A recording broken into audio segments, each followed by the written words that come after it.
The story begins with a white-haired lady sitting drinking tea. At this time, everyone in the hall is gossiping about her. The girls say that this is the same lady that the prince was running after. She caused such a commotion, and now she is being wooed to another man. The ladies think that this is such impudence. Her chosen one is Duke Rodnan of Yells. The women begin to discuss the Duke and say that he truly has a divine appearance. Just look at his dark eyes like the night sky and hair like silk. They wonder if that villainess could be threatening him, and then they quiet down a little because she is a talented magician, and the girls are afraid that she will send a curse on them. Lady Yvonne Argentrose is the name of the main character. She is the youngest daughter of the Argentrose family, a mage and a famous villainess. Rodnan Gels, Duke of the Northern Lands of Gels. He asks Yvonne if she feels comfortable. The girl answers yes, but then corrects herself by saying no. She thinks the Duke is so amazing that her heart is beating too fast. The villain is trying to pull herself together. Yvonne looks at the guy and asks him to listen. She apologizes for saying this at the first meeting and asks the Duke to lend her money. Rodnan and everyone around him simply have no words. The girl always wanted to become not the main character of the novel, but a villain. Even if they scold her and point fingers at her, she will still remain with the villainess who was born into a rich family. Yvonne didn't want to have a life full of troubles and toxic people where her life would end in such a pathetic way. The maid pulls the girl out of her thoughts and asks if her mistress has any appetite. The main character realizes where she is now and screams that everything is delicious. How can you lose your appetite with such a sumptuous breakfast? Yvonne began to live the life she dreamed of, reincarnated in the body of the rich villainess of the novel. She is very happy because her dream has come true. Fantasy novel The Light of Cordelia. Lady Yvonne Argentrose is a cruel and immoral villainess, having learned about the engagement of his beloved Adrian with the main character of the novel, Cordelia. She made a contract with the devil and gained the power of darkness. The magician Yvonne became even stronger thanks to demonic power. She turned into a great dark magician and tormented the main characters. In the end, she met her end tragically by dying. But the main character cannot allow such an ending, because among all the villains of the novels that she read, she envied Yvonne more than the others. She was the youngest daughter of the Duke. Her family owned an orichalcum mine and several mines for the extraction of precious stones. They had their own trading company that sold the best magical items in the empire. And her father was the owner of a magic tower, because over the long history of the family, many magicians were noted in the family tree. Yvonne also had the same abs, an ideal figure, and unique beauty, and also abilities in magic. She's just perfection. The girl thought about how in a past life she was an orphan, lived in slums, and worked endless hours at night. Compared to this, Yvonne's life is too much for her. Garden. That moment, the girl's task is to be happy for the two main characters and their happy ending, and one has only to bypass this mine in the form of the main characters, and Yvonne will never become a dark magician. The maid turns to her mistress and says that the Duke has come to her. The girl jumps out of bed and sees her father. His name is Kaiser Argentrose. He is the head of the family and the master of the magic tower. Yvonne's father says that he gave a probationary sentence, and the young lady did not repent a bit for him. He asks his daughter what she is up to again. Before the main character got into Yvonne's body, she did something terrible. She threw a bomb at the place where the main characters were meeting. There were no casualties, but throwing a bomb was too much. The girl thinks that it would be better if she were reincarnated before Yvonne did it. Therefore, as soon as she got here, she received a punishment that consisted in the fact that the girl had to sit in her room without leaving. She could eat whatever she wanted and lie on the bed whenever she wanted. The main character thought that if this is a punishment, then let it last forever. Yvonne is already wondering if she ate too much and rested too much. She apologizes to her father, says that she will be quiet and think about her actions. But the father does not believe his daughter and asks if she can sit quietly in one place. After this, he calls the adjutant. The girl thinks that they want to kick her out, but the head of the family tells his servant to give Yvonne the task with those documents. The girl is shocked and happy that she won't be kicked out after all, but she has no idea what kind of task this is. The servant says that it will be too difficult for the lady, because the documents related to the March branch are of course a simple task, but such a quantity for the lady. The main character is already thinking about how many documents there are and preparing for the fact that she will have to work at night here too. Her father shouts that from today, the girl will work 6 hours every day. Yvonne even rejoices at this fact. This is paradise for her, who worked 15 hours a day. Her father says he gives her at least a week to complete this task.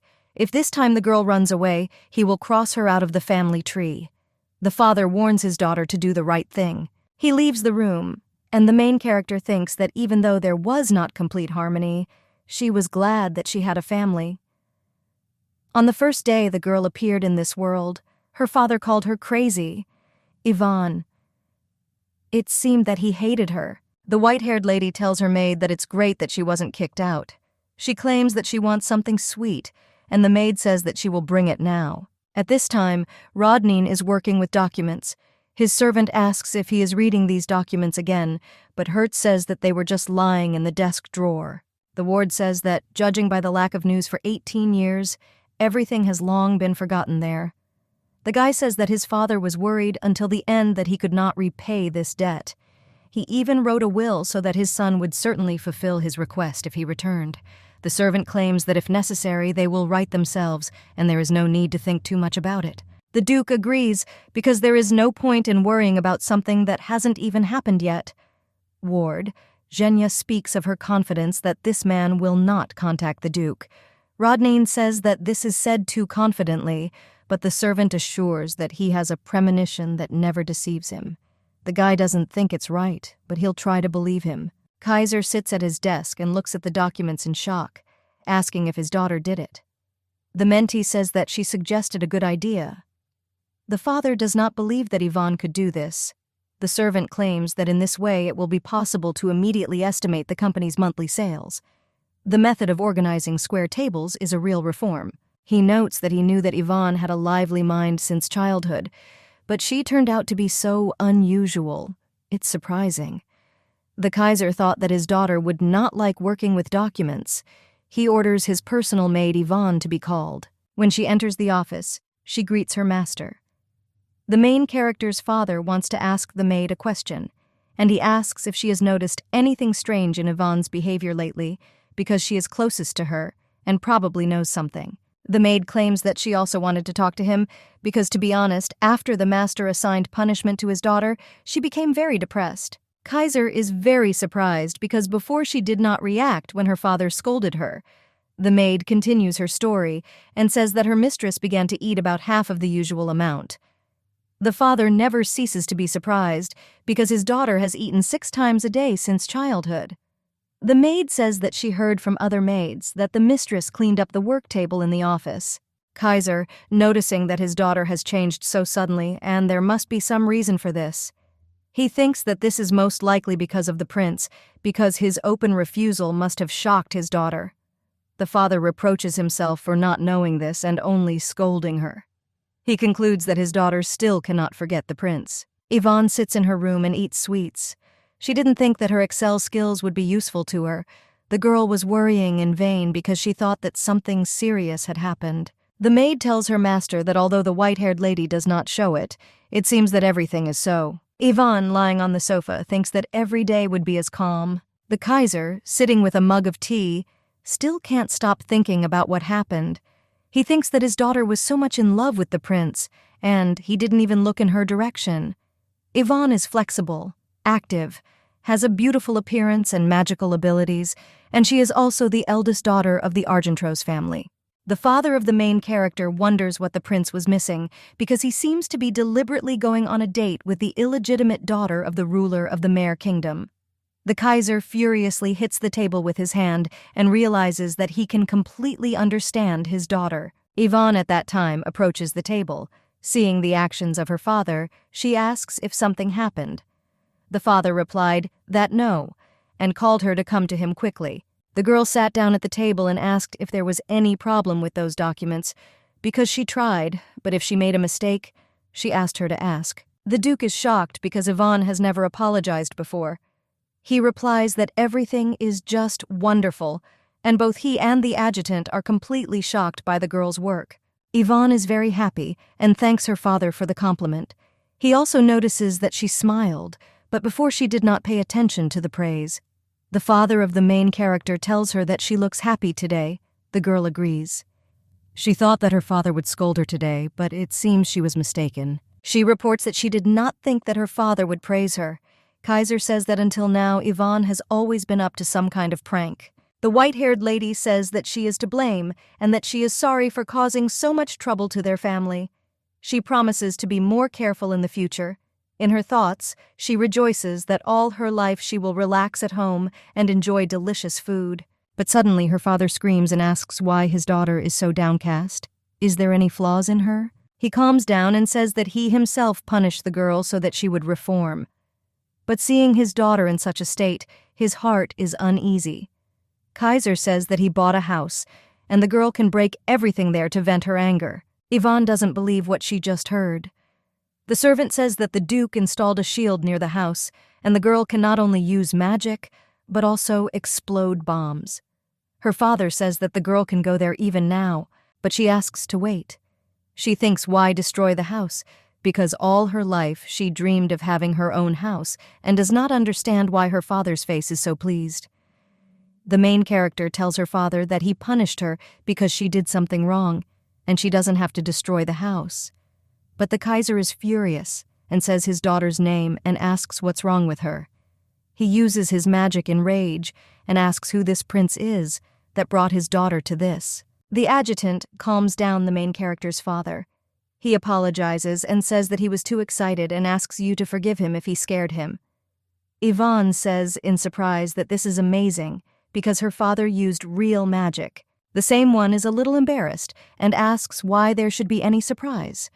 The main character notices her father's embarrassment and thinks that perhaps he is softer in character than he seems. The father tells his daughter that if she wants something, then she should just say, if she wants a romantic relationship, that there are so many men in the world much more worthy of a prince. Yvonne, hearing that her father will fulfill any of her requests, remembers that in her past life she did not have the opportunity and tells her father that she would like to study. The Duke, hearing this, asks if his daughter said the word to study.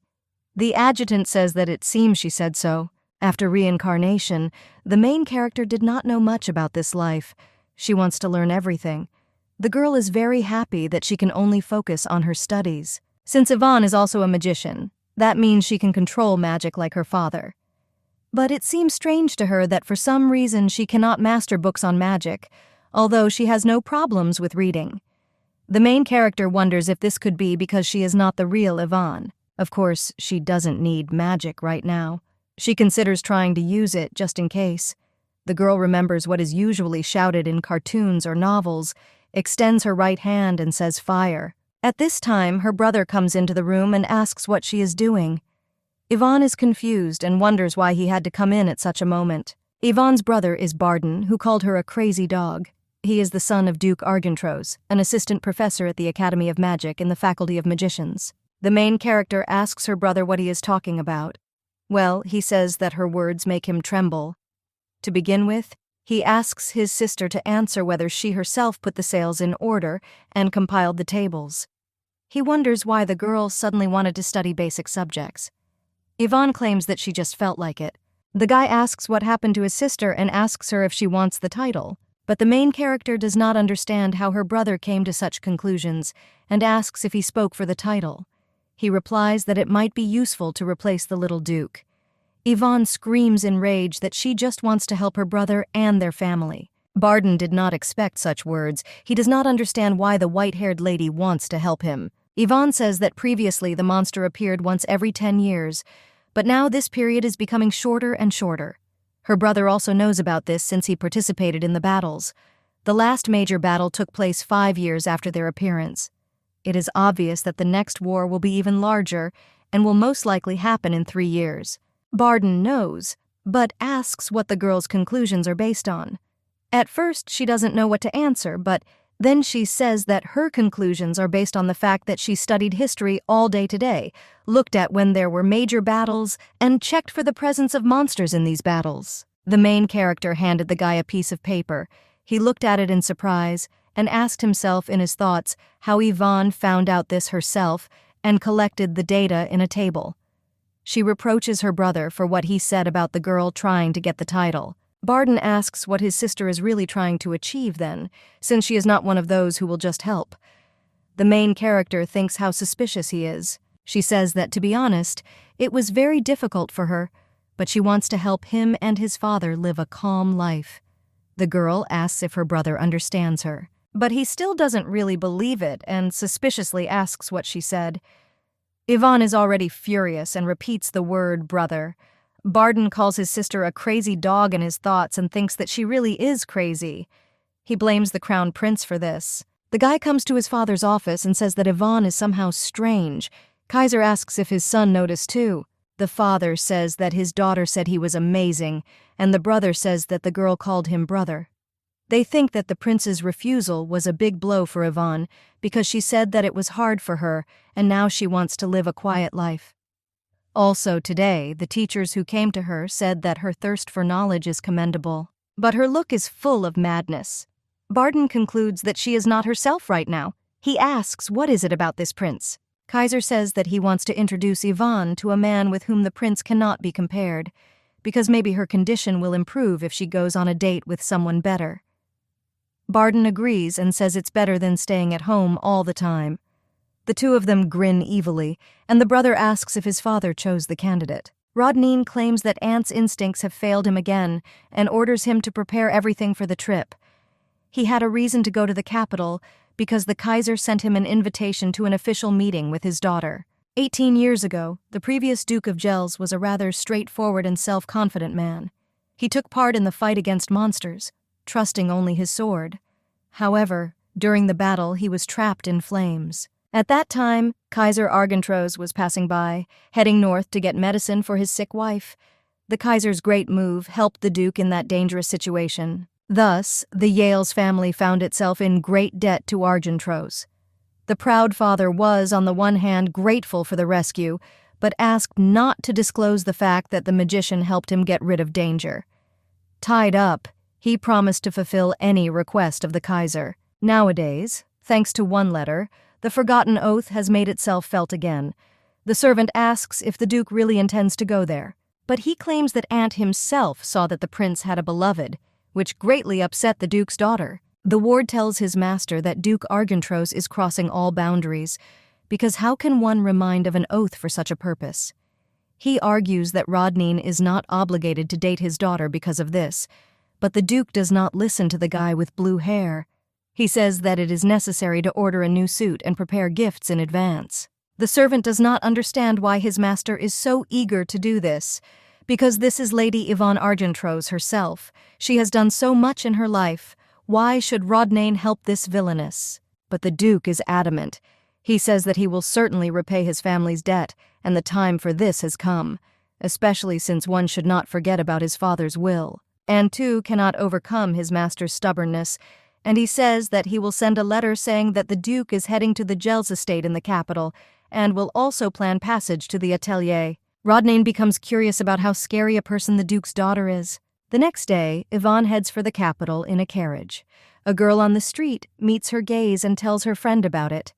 She claims that we need to quickly leave here before this villain does something.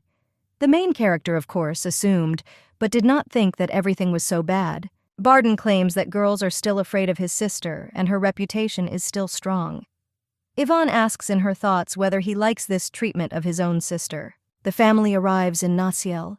The main character is delighted with this place. The brother asks if she has already forgotten this place, because she has not been here for a long time. The white-haired lady wonders how Yvonne decided to throw a bomb at this peaceful place. The brother whispers in the main character's ear that if she wants to blow up something, then let him tell him the guy will borrow an artifact from his sister. The girl says that this is not the point, and in her thoughts she asks herself what is wrong with them, what is the matter with them, what is the father, what is the brother. She looks at the imperial palace and thinks that it is much more beautiful than she imagined.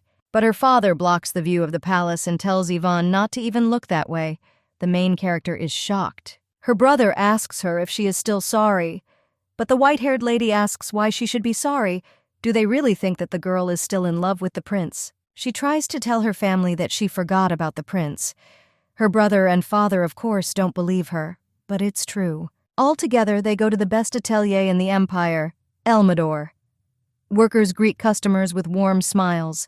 Smart games, and you don't notice that they have a completely different reaction compared to when Yvonne came alone. She always came here alone. The workers never said a word to her. The girl was lonely and abandoned by everyone, the daughter of a duke.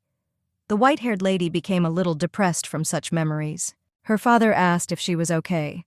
The girl replies that she is fine, and the father tells the workers to find suitable outfits for her. The brother says that Yvonne should not yawn, and she should quickly choose a dress for herself. The girl is very touched by this, because it looks like they brought her here on purpose to cheer her up. She is very glad that now she has a family who cares about her. The main character tries on many dresses, but cannot choose because they are all very beautiful. The brother says that the girl looks good. The father agrees because his daughter is the most beautiful lady in the empire. One of the workers asks if he can show them the shoes on the stand, but the duke furiously asks what he is talking about. The brother says that the heel looks too high and dangerous for his sister. The father adds that she might twist her ankle. After that, they leave the studio and head to other stores. The duke, taking the exquisite summer hat in his hands, says that it will suit Yvonne very much. Barden just points at the jewelry and tells his sister that it looks good and she should try it on once. Yvonne can't help but smile and laugh happily. Brother and father notice this. The main character apologizes, but the two tell her that it's okay. The father claims that he remembered the mother of the village because she looks very much like her when she smiles. The brother decides to interrupt the conversation and suggests going for tea. Kaiser replies that this is a great idea. Barden adds that there is a cafe nearby. The white-haired lady doesn't understand what's happening. It seems to her that they set it all up on purpose because those two talk so unnaturally. The girl already wants to go home. When the family enters the cafe, the brother and father ask Yvonne if she likes her shopping. She says that she really likes it and thanks for such gifts. But as she already said, the white-haired lady is going to study in order to be useful to her family, so she has no particular place to wear these outfits and probably should return half of them. The Kaiser and his son are outraged. The father asks why there is no place to wear this. Barden agrees with his father and says that he will introduce Yvonne to a good man in 3 days in this cafe. The main character remembers how they sat at the table and asks herself if he was joking last time. Kaiser claims that he has already taken care of everything. And this man's name is Rodnan Gels. This is the young head of the Gels family, one of the revered families of the empire. He is a sword master and guardian of the Northern Gate. The white-haired lady thinks she heard something about him too. They say he is a handsome man, a gentleman and a well-rounded man who is admired. That's what her dance teacher said. The main character asks her relatives why such an amazing person needs her, the villain Yvonne Argentrose with a terrible reputation. The father and brother disagree. The Kaiser loudly asks who dared to give his daughter such a nickname. Barden says he may call his sister a crazy dog, but she's a pretty decent girl. The main character is very touched that these people are now protecting her, and it's really like her family, although she's not even the real Yvonne. The Kaiser has gone to the tower. Barden has some business to attend to. They are both so busy, but they made time for Yvonne. The knight asks the white-haired lady if she is finished and yawns. The main character notices that when her father was here, the servant behaved differently. The girl decides to teach him a little lesson and says that he has something on his hand. She screams that it is a wasp and begins to hit him on the arm. The knight screams and falls. The white-haired lady does not think that everything was so serious and asks if it hurt. The knight says that it would be better if the wasp stung him. He says that the lady's weapon, that is the lady, is very strong. The girl looks at her hands with admiration and says that these are golden fists. Suddenly she notices something wrong. Turning around, she sees a dark aura near her. The girl is scared by this and asks you if this is black haze. Whatever it is, it's unpleasant. The main character begins to trample on this aura. It begins to say that the girl is a great magician, asking if she thinks this is the end. This gives Yvonne goosebumps, because this nasty thing also talks. The knight does not understand what is happening and asks if his mistress is very angry. The dark consistency disappears, and the main character asks her servant if he saw it. There was something black and unpleasant there. but the knight asks what she is talking about and whether she is deliberately trying to intimidate him. The white-haired lady is already beginning to think that she imagined it, but this cannot be. The prince walks through the greenhouse and notices that it is very calm there. He asks if this peace of mind was worth a lot. Barden replies that this is all thanks to the extensive efforts of the imperial family and the rest of the clans. A particularly great contribution was made by the Duke of Gels, who single-handedly defended the northern gate, but the white-haired guy could not even meet him. Adrian Verbant is the crown prince of the Verbnet Empire and master of the sword. The prince says that he has heard that young Gels is going to visit the capital for the first time. Barden asks if this is true. He understands that this news has already reached the prince himself. Adrian asks if the arrival of the Duke of Yales in the capital is somehow connected with Yvonne Argentrose. The white-haired guy says he doesn't know. The prince claims that the girl is now studying history, etiquette, and even communication skills. He says that he understands the efforts of the main character because she is trying to take the place of the princess. But the guy intends to make Princess Cordelia his wife, and therefore Lady Yvonne is trying in vain. Barden is already losing his temper. He tells His Highness that he seems to be worrying in vain because his sister has long forgotten the prince and started a new life, and Adrian shouldn't worry about it. But he only narcissistically tells the guy not to pretend, because the lady will not be able to forget the guy so easily. The white-haired gentleman himself knows very well. Adrian continues his monologue and suggests that Barden try to renounce him for the sake of his sister. The white-haired guy thinks that if it weren't for the title of prince, then the one standing in front of him would have already been beaten. Yvonne's brother is still angry, but suddenly he sees a strange handmark on the tree. He will wonder where he could have come from there. Pani decides that this needs to be written down just in case, and sets a bracelet with a magic stone on the trail. The prince asks the white-haired guy if he is listening to him. Barden tells him that there is some strange trail behind him, but when His Highness turns around, the trace is no longer there. The prince says that it is just a tree and assures Barden that he should not avoid talking and should better listen to his advice for Yvonne. The white-haired guy is already tired of this. He turns to His Highness and asks him to forgive him, but Yvonne has really already forgotten about the prince, so there is no need to pay so much attention to this. He and his father do not want Yvonne to take the princess's place. The prince is shocked by these words and does not know what to answer. Barden bows to the prince and leaves. During the war, he considered the guy not bad. The white-haired guy asks himself what Yvonne saw in Adrian and claims that she doesn't understand men at all. The girl's brother will try to prevent her from making such mistakes again. At this time, the man coughing up blood thinks that the girl killed his evil spirit with one kick. He assures that she will pay for it and leaves a dark mark on the tree. The maid runs around the room with lace and thanks her mistress. Yvonne says that Carol has already said her 30th thank you. She completely understood, and there is no need to thank her anymore. The main character thinks about how her maid is enjoying several strips of lace. The maid asks her mistress why she immediately sat down to books when she returned. Yvonne says she's just looking for something. She needs information about monsters associated with the shadow, but for some reason it is not visible. The girl wonders what it was. She understands that Yvonne had many ill-wishers. Is someone really trying to kill her? She thinks the genre has suddenly changed to thriller. The main character cannot find anything in the books and wonders if there is other information. She asks her maid if she remembers that the girl told her not to touch under any circumstances. Carol screams that she didn't touch anything. The white-haired girl realizes that the maid knows something and asks what it was. The maid screams that this is the right box standing in the artifact laboratory, which is an office for making bombs. But the girl repeats once again that she honestly did not touch anything and assures that this is true. Yvonne says she knows and just asked. She thinks about the bomb-making room and concludes that Yvonne was really into blowing up buildings.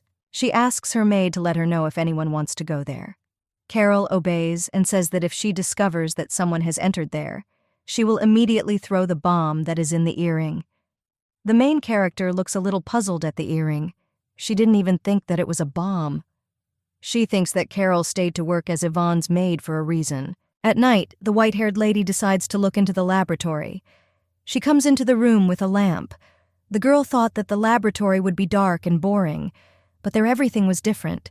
She starts looking at and touching everything. The main character finds the table Carol was talking about. She reaches out to the box. Having opened it, his girlfriend sees that there is only a diary there. She asks why it was so important that Yvonne gave Carol the bomb. The white-haired lady is trying in every possible way to open it, but unfortunately nothing works out for her.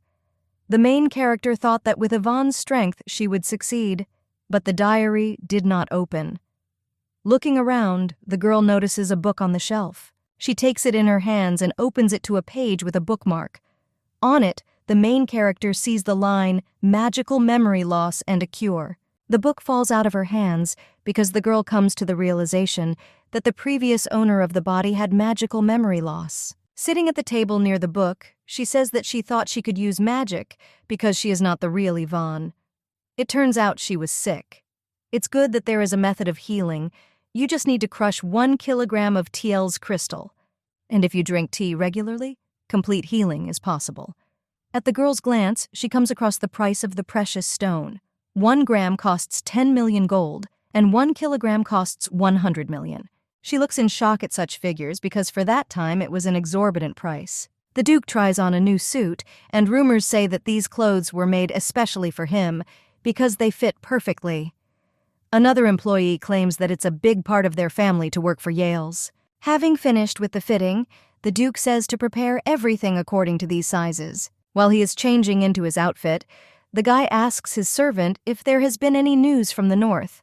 Ant replies that, fortunately, there is no news about monsters, and asks whether his master plans to return to the north after tomorrow's meeting. The Duke answers yes, because monsters have been appearing too often lately. The maid asks her mistress if she slept well at night, because her complexion is somehow pale. Yvonne says no and says she wants to buy something, so she needs to look at her property list. Carol claims there have been no changes since the mine was last sold. The main character realizes what her maid said and turns around sharply. She asks the maid a lot of questions why this mine was the last, and whether there is anything else. Carol says that her mistress spent everything on loans from a magic company. Yvonne realizes that the daughter of rich people does not have a penny behind her.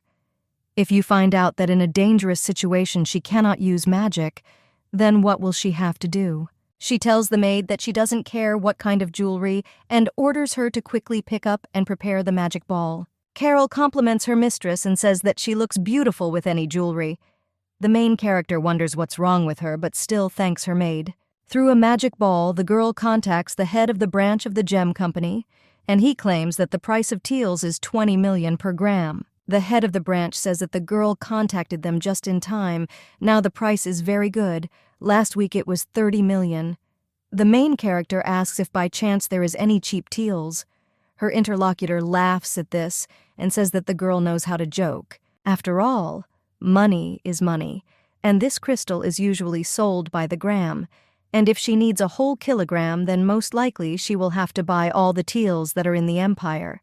The white-haired lady in despair asks in her thoughts whether it is difficult to get him even with money. The maid calls her mistress, but she continues to think. The girl thought that in this life it would be easier for her. Yvonne looks at the mug she is drinking from and thinks that it looks expensive. The girl wonders how much such a cup could cost. She also thinks that if she sells the clothes, she will make a lot of money. The man's voice pulls her out of her thoughts and asks what the lady was thinking about so seriously. The main character remembered that she now has an official acquaintance with her fiancé. She asks for forgiveness. The girl already knew that the Duke was handsome, but she did not think that he was so handsome. She wonders where her father got him. Yvonne would even like to be the first to arrange a second date for him. But now is not the time for that. It will be better for both of them if the white-haired lady finishes quickly and leaves here. She asks the Duke to listen to her and asks if he could lend her money. An awkward silence hangs between them. Yvonne thought that after such words he would be speechless and quickly leave this place. The main character does not understand why the guy has not left yet and continues to look at the girl like that. She thinks it would be better if he grinned or started swearing. Rodnan asks how much the white-haired lady needs. The main character claims that this is an indefinite repayment, and without interest of approximately 200 million gold, but the Duke only puts his hand in the pocket of his jacket. Yvonne does not believe that he is really ready to lend. She thought that he would start cursing and refuse her. When Gels takes a pen out of his pocket, the white-haired lady remembers that he is a master of the sword and is afraid that with this sharp object, he is going to hurt her. But the Duke simply signs the piece of paper. Yvonne, looking at the guy's eyelashes, notices that they are long. Her gaze falls on Yels's gorgeous hair and in her thoughts asks what shampoo he uses. The main character notices that the Duke's nose is so chiseled and sharp, like that of a real swordmaster, Herzen. The white-haired lady thinks that the man sitting opposite her is charming. It seems that it was because of him that the word beauty was invented. He also has beautiful long fingers. Looking at them, the girl notices that Rodnan is writing something on a piece of paper with her beautiful hands. Taking a closer look, she sees that the guy is filling out an agreement on issuing a loan. The main character thinks that he is completely crazy and is really going to lend her money. She's going to stop the Duke, grabs the guy by the hand, but then she realizes what she has done and asks him to forgive her. She tells the Duke that he is very kind. The girl heard that he is a fair person and quite handsome, but still you can't just give out money as a loan. The main character herself knows about her situation and asks if Rodnan knows about it. Today is their first meeting and the guy is already ready to lend Yvonne so much money. She says she can't let this happen. Well, the Duke claims that he will simply lend her the money because he knows for sure that the girl sitting opposite him is Lady Argentrose. This money also comes from his personal fortune, so there are no problems. He says that even if the white-haired lady deceives him, nothing can be done. The main character thinks that this man is too kind. She assures the Duke that it would be right to run away immediately because the lady on the date behaves very strangely. Well, he approaches Yvonne and says that if he doesn't think the girl is strange, then there's no point in running. Then the main character thinks that she needs to run. She jumps up from her seat and says that she has to go. Yels asks the girl to wait and says that he will take her to the Argentrose estate. The white-haired lady says you shouldn't do this. The Duke asks if it's really not possible, because he would like to get to know Yvonne better. The main character's heart melts at such words, and she thinks that she also wants to get to know the guy. But she refuses him, because for the sake of the Duke, she must leave first. She says that they should say goodbye here, then the guy asks if the white-haired lady could fulfill one of his requests. He suggests calling each other by their first names the next time they meet, and asks Yvonne for her opinion on this. He tells the main character that he will call her Yvonne, and she can call him Rodnan. The Duke kisses the hand of the white-haired lady. The girl agrees to this request and smiles. After the meeting, the main character decides to relax near the fountain. She thought that her heart would jump out of her chest, and that she was unworthy of such a person. But the girl was happy, even if not for long, because they would not see him again. Yvonne sees painfully familiar golden hair, and realizes that it is the prince. He says that the lady is persistent because even on the day of her date, she wanders around looking for him. The main character thought that under no circumstances would she meet him here, the beloved son of the emperor's concubine. Adrian's real mother died, so he was adopted by the current empress, thus becoming the heir and always caring only about his reputation. That's why he didn't like Yvonne. If any of his clothes or accessories were of a color that reminded him of Yvonne, he pointedly avoided it in appearance and also ignored the white-haired lady's declarations of love several times. Now the prince is showing off with all his might and asking what he can do with the lady who is suffering so much because of him. The main character is not very happy to greet him. Adrian didn't think that even on such a day the girl would come here. As befits the main character of the novel, he can certainly be called handsome, but after that ideal man, the prince seems somehow ordinary. Adrian tells the girl that she shouldn't look at him with such a sad look, but the white-haired lady does not understand what he is talking about and claims that she does not want to disturb him, so she will go. The prince at first says good, but then realizes what Yvonne said and is surprised to ask where she is going when he is right here. But the girl asks for forgiveness and gets up from her seat.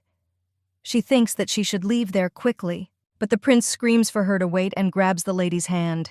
The main character, in shock, asks if the prince grabbed her hand. Adrian lets go of her hand and says that he didn't mean to. Yvonne says that there are a lot of people there, and if the prince holds her hand, it will affect his reputation.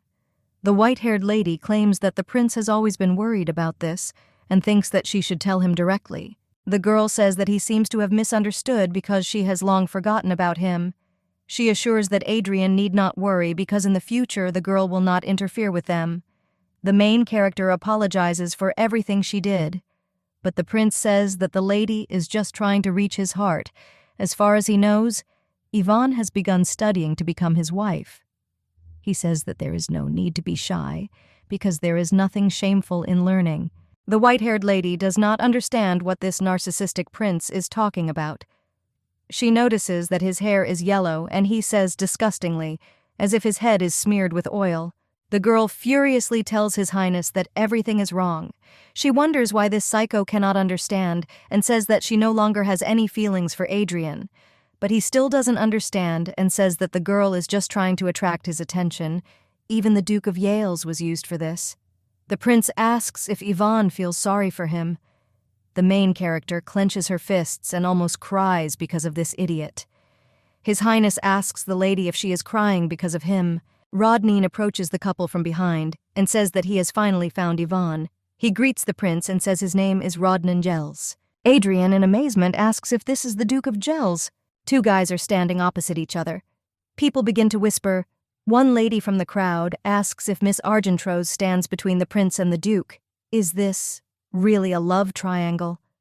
Another lady asks what kind of strange things the girl is saying. 5. It is immediately clear that the Duke of Gels has rushed to protect the prince. Yvonne simply has no words. She thinks that she should have taken her brother's artifact. Rodnan tells the main character that he has a gift for her, which he did not have time to give, claiming that this is not the most suitable place. The Duke suggests retiring to some quiet place. Yvonne thinks that the guy realized that she was in an unpleasant situation and decided to help her. The white-haired lady hugs the Duke's arm and says that they are leaving to spend time together. She invites the Duke to come with her. Rodnan holds the girl's hand, indicating that she should not let him go, and claims that, as the lady said, they have a date, so he will see His Highness next time. The couple leaves, leaving the prince alone. On the way, the main character says that she will certainly thank the Duke for this, and, to be honest, she knows that the guy came on a date at the request of her father. She assumes that it must have been difficult for Rodnan to do this, and now he also saved her from the prince. The white-haired lady thanks him. He thinks about it, and Yvonne asks maybe it was unpleasant for him because she didn't even think about it. The Duke approaches Yvonne. The girl notices that he is too close. The guy reaches out his hand to her hair, and the main character closes her eyes, thinking that he wants to kiss her. But Rodnan simply took the leaf from her hair and reminded her that they had agreed that the lady would call him by his name. But the main character thinks that if the Duke behaves like this, then she may not understand everything correctly. Rodnan had already poured a mountain of sugar into his cup. He thinks how the villainess may have such clear eyes. Maybe this is her charm. The servant asks his master if he can hear him. The Duke asks Aunt if he told him before he went on the date that he had good looks. The ward with blue hair adjusts his monocle and with a smile on his face replies that, as now, the Duke is handsome and will always be so. Rodnan asks how he can believe this. Perhaps his criteria for beauty are different from the standard ones. Aunt asks what his master is talking about and asks if the Duke will believe him if he conducts a survey and provides him with a report. It seemed to the guy that Miss Argentrose was looking at him like he was a stone. The servant claims that this is unheard of. I say that she has problems with her eyes. The Duke gets angry from such words. Rodnan thinks he hears some strange ringing. He remembers Yvonne and says it's like a lady calling his name. The guy is completely confused. Aunt says that his master seems very tired and asks if he gave away the gift he prepared. The Duke remembers that only after the lady left did he realize that he had not given a gift, so he followed her and saw her crying. The guy thinks it's all because of the prince. It was not easy for the girl to go on a date, and then there was the prince whom she had loved for a long time. Surely it was hard for the lady to see him, so hard that she took the guy by the arm to quickly get out of there. The Duke remembers how the girl thanked him. He suggests that the girl might like blondes. Aunt reports that everything is ready for tomorrow's trip and asks when his master plans to leave, But he says that for now he will remain in the capital and orders his servant to find out if Lady Argentrose has any large debts. The ward asks the Duke again. Rodnan asks if Antu needs any explanations. He claims that they are not needed, and he will try to find out. The guy, drinking his coffee, thinks about the strangeness of the fact that the girl asked exactly 200 million. Their family is considered one of the richest in the empire. Why would she need such a sum? This doesn't sound like the Duke, but he won't satisfy his curiosity for now. The guy doesn't finish his sentence and looks at the sunset. He thinks that it is very similar to Lady Argentrose's eyes, reminiscent of a precious stone, and he should have prepared a more valuable gift for her. Yvonne received a gift, opens it, and sees a bracelet with the teal stone inside. She sees that there are at least 10 grams. If translated into money, it will cost a lot, and this is a gift for a first date. The girl notices that Rodnan Gels looks like an ideal man. He gave her what she needed most. The girl thinks that she may not get him, but she wishes him happiness. Her brother and father come into the main character's room, and they ask me if it's true that the girl met a prince on a date. The white-haired lady replies that she met him by chance. In her thoughts, she adds that to be more precise, it was in the square. She tells her family that they both worked too hard and their complexions are terrible. The fatigue of the average Korean company employee is visible on their faces. They think that Yvonne has had a hard time, and she is also worried about them. The main character already regrets what she said and thinks that the guys will start lamenting again. Kaiser says that he sent his daughter on this date in vain. Because of him, she collided with the prince. The father apologizes for this. The white-haired lady says that everything is fine. On the contrary, she is uncomfortable in front of the Duke of Yales because he had to go on a date with someone like her. The father asks his daughter not to say such words. They hurt his soul. The brother asks what it means to be with someone like her because his sister is very smart and beautiful. The father says that he is proud of his daughter. Of course, there were rumors because of her character. But the girl realized everything, so she shouldn't say that. Yvonne smiles and says that there will be no more, so she decided to forget about everything that happened and start her own business. She thinks she needs huge capital now. She tells her brother and father that she needs money and folds her hands in the shape of a coin. The guys say how brazen she is, that is, how determined she is. The main character asks the Kaiser to borrow 10 million gold. She will pay it back with interest. Barden says that this is the price of several outfits, and he can give them to his sister just like that. But the girl claims that she does not want to, and will write an official promissory note. She will take on a debt from her father, which she will certainly repay. The girl claims that she wants to gain trust. The brother doesn't recognize his sister. The father agrees, although he could also just give her money. After all, they are not only a clan of magicians, but also the owners of the House Company, which is a good chance to learn how to run a business. Yvonne thanks her father and says that she will not disappoint him. The Kaiser, standing in the evening with a paper in his hand, says that his daughter has changed a lot. Her determined look makes her even more like her mother. The father says that he is angry with the prince, but this situation turned out to be good luck for them. The brother asks if Yvonne said anything about a date. The white-haired man replied that she did not say anything. He hoped to arrange another meeting for them depending on her reaction. Barden assures that even though his sister has forgotten the prince, a person's feelings do not go away so easily, and suddenly the girl only pretends that she is no longer interested in him. Father says that this Prince Adrian, although he is the heir to the throne, does not yet have strong power. He became the heir because he was adopted by the Empress, and this could change at any moment. The guy asks what his father means and whether he wants to influence the choice of the heir. The Kaiser claims that if Adrian ceases to be crown prince, he will no longer be able to look up to their family.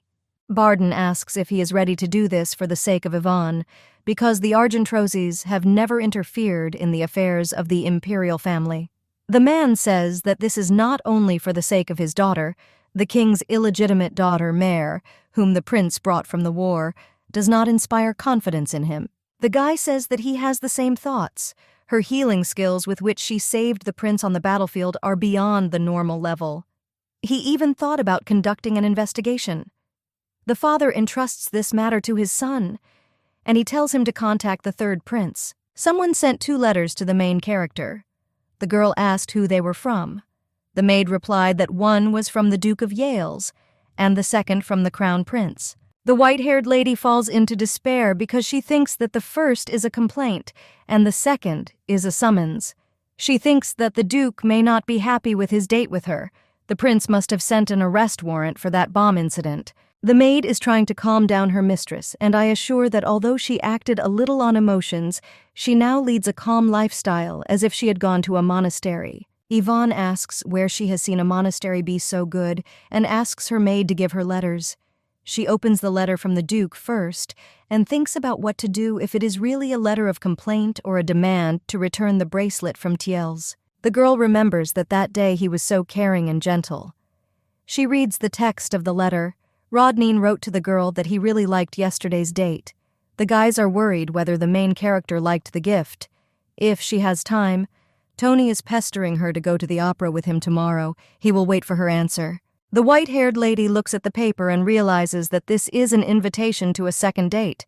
The maid says that the Duke liked her mistress, but Yvonne says that the refusal must be sent. Her maid does not understand why. The main character says that Rodnan most likely sent the letter out of politeness, since he came on a date at the request of his father. It's a pity for the girl to refuse such a man, but nothing can be done. I didn't even want to open the letter from the prince. But in short, it talked about an invitation to a tea party that Cordelia was throwing, and a threat that Yvonne would promise not to use magic. The white-haired lady clutches the letter, and in her thoughts asks how the prince dares to treat her like a criminal. She said that she had forgotten him, and now he suddenly felt sorry. The girl calls His Highness a lousy bastard. She says that she needs to write an answer and asks her maid to bring paper for writing. The prince is sitting at a tea party. The guests are talking about how it is not surprising that this place is called the Green Palace. The summer flowers look so bright and fresh. His Highness thinks that the girl really didn't come, and before, she tried to get an invitation in any way if she knew that he would be there. Adrian wonders why the girl did this. Didn't she say those words in order to arouse the guy's interest? He thinks this can't happen. Cordelia grabs the prince's hand and asks if he thinks it was very dangerous on the battlefield then. His Highness says that the girl saved his life, all thanks to her restoration magic. The guests begin to praise the lady and say that she has unique abilities. One of the ladies heard that, thanks to them, Cordelia played a big role in the war, which was to be expected from Princess Mare. The girl thanks the lady and says that everything is thanks to the skill that was passed on to her from her ancestors. After this, the guests begin to gossip about the date of the Duke of Yale's and Lady Argentro's. They say that the Duke is still in the capital. They say that the lady behaved very modestly with him. The girls are very curious about how they ended up on a date. They heard that he is very handsome and would also like to meet the Duke. Cordelia clearly doesn't like this and decides to tell Marchioness Shelia and Lady Alanta that they both have such beautiful skin. The girls are distracted from the conversation. One of them says that lately she has been taking extra care of her skin. The princess asks them to share their beauty secrets. They say that she also has beautiful skin. At the same time, Yvonne was heading in a carriage towards the capital. She looked at the contract for the supply of rhodia grass. This is truly an ingenious product. It is inexpensive, so the girl was able to buy the rights to it with her father's money. Rhodia herb is usually used as an antipyretic, but is not a good remedy due to the availability of more effective drugs.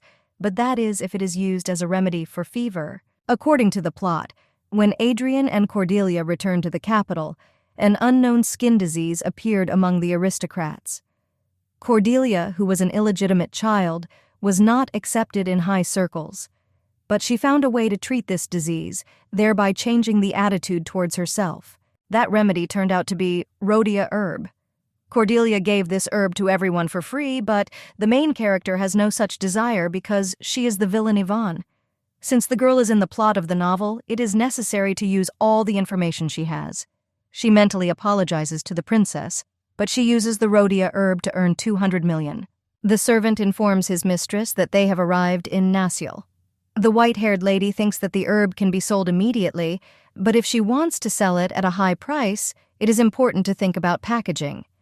The product she is planning should look high quality and at the same time cure a skin disease. These will be natural handmade cosmetics. The main character needs to find premises for the store today and start production as soon as possible before the disease spreads.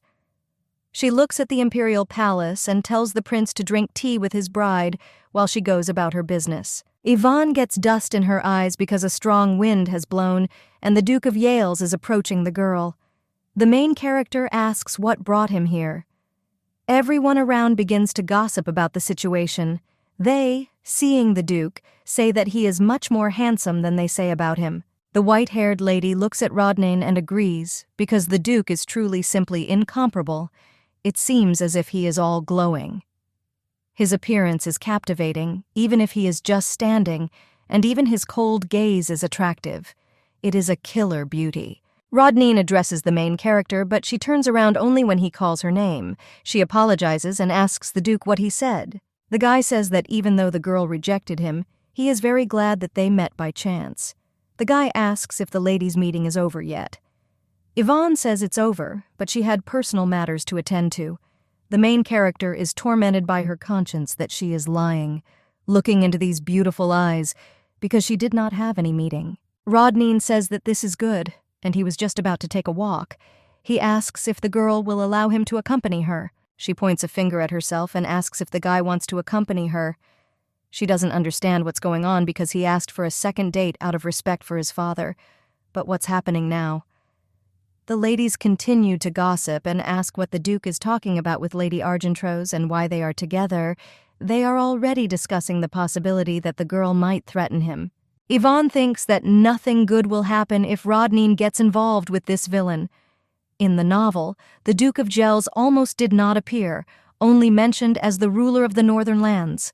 And this Duke suddenly goes on a date with Yvonne, who has fallen ill with a strange, rare disease. After being reincarnated into her body, many events did not go according to the plot. Girls should behave more carefully with those about whom little is known. Because the novel has too many contradictions, for example, a loved one turned out to be a traitor. It may be a simple courtesy, but there is nothing wrong with being careful. The white-haired lady says that in this case, it is better for the guy to go for a walk with someone who knows the capital well. Rodnan, judging by the expression on his face, does not look very happy. He comes closer to the lady and says that this is an excuse to spend time with her. The Duke asks if Yvonne could just let him. The main character is very moved.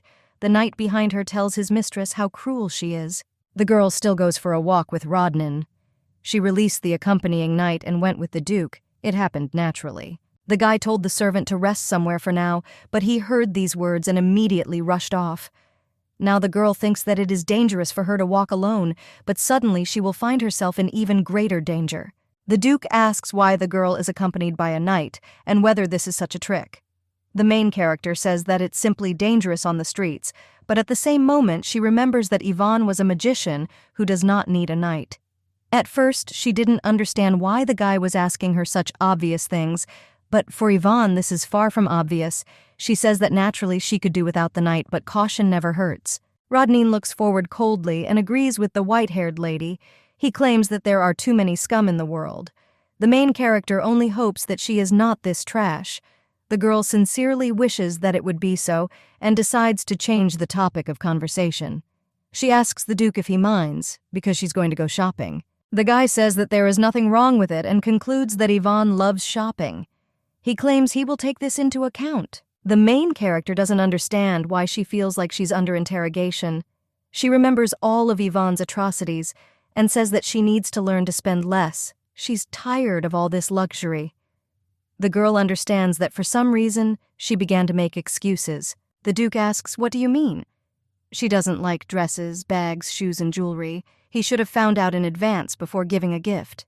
The white-haired lady understands that the bracelet with the stone that she needs so much now is a clear luxury item.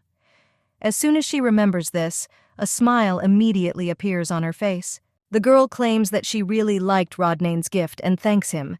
She thinks about the properties of this precious crystal because it can cure Yvonne's illness. The girl claims that this is true. The Duke says what a relief and thinks a little. The white-haired lady asks herself why the guy has such a face and thinks that she did something wrong again. But after a short silence, Rodnan began asking the girl questions as if nothing was wrong, as if he was trying to find out everything about her at once. But that didn't end there, because he also charmed her with his words. He approaches Yvonne and says that she looks even more beautiful today. The girl thinks that she needs to calm down and stop worrying so much, otherwise it will be worse for her. This is just being said out of politeness. She just needs to agree and move on to the next topic. Yvonne says the Duke looks good too. On the way they meet two ladies. They are greeted with Rodnan. The eldest lady says that she is the wife of Viscount Francia and points to a young girl, informing her that this is her daughter. The Duke says with a soft smile that he is glad to see them, but now he is busy and has to go. The girl says goodbye to him. The older lady apologizes for delaying him. Yvonne noticed that he had just acted so coldly, which seemed strange to the girl, because she thought that he was nice to everyone. The Duke asks if he asked too many questions to the white-haired lady, because he said that he would not interfere. He apologizes and says that he is just interested in getting to know the lady better. The main character thinks that this man is truly ideal, but she is trying to move away from such thoughts. His attempts to get closer to the girl, personal questions, and a caring attitude. Having put the whole picture together, the girl comes to the conclusion that he is interested in her. As soon as she saw the coat of arms of the Gels family, she remembered that the Duke had another reason for treating her this way. She studied the history of the Verbnet imperial family in class. The main character recalls the secret investigative organization of the imperial family. Since an official investigation was not possible, they acted in secret. They are said to have been closely associated with one of the 4 largest clans of the empire. No one has seen them in person, but if the Gels family is responsible for the secret investigation of the imperial family, then everything falls into place. The Duke's father asked for a date. The non-white-haired lady cannot say what caused his behavior after the date. She continues on her way and thinks that if she remembers, in the novel Yvonne became more and more cruel, so the prince put her under secret surveillance. That is, Rodnan could be a spy sent by the prince to keep an eye on her. The victim grabs the girl and moves her a little to the side. He tells Yvonne that she needs to look ahead when walking down the street. She almost crashed into a tree, so the girl should be more careful. The main character is a little embarrassed and thinks that the guy is being so kind to her on purpose to lull her vigilance. She thanks Rodnan and promises that she will be more attentive. The girl thinks that this is even better. At the same time, she will demonstrate to the Duke that she does not pose a danger to Adrian. She thinks she will relieve Mr. Rodnan of his duties. A white-haired lady enters a cosmetics store and begins testing the products. Herkeg asks if she chooses cosmetics for herself. The girl claims that she does. But the guy says that she looks beautiful even without makeup and asks why she needs all this. Yvonne is embarrassed and says that everything is not so good. She thinks that Rodnan is trying to point out that the white-haired lady is wasting her money. The main character sees that this store mainly sells cosmetics in bright colors and she should go to another one. She reports this to the Duke. A couple enters another store and sees an elegantly dressed lady there. She greets the main character and the guy. The white-haired lady notices that the saleswoman recognized them immediately. The hostess is well versed in representatives of the upper class. Yvonne inhales and feels a wonderful aroma. It's the aroma of herbs.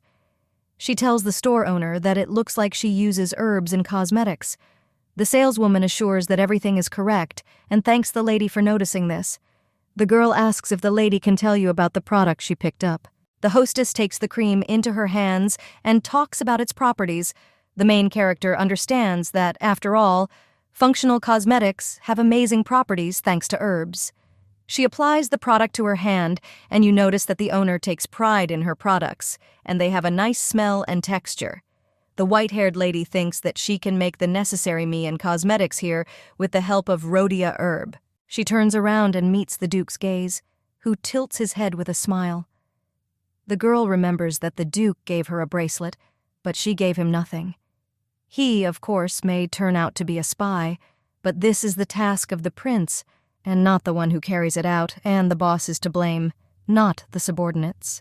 The white-haired lady calls Rodnan to her, then comes closer and asks what it is.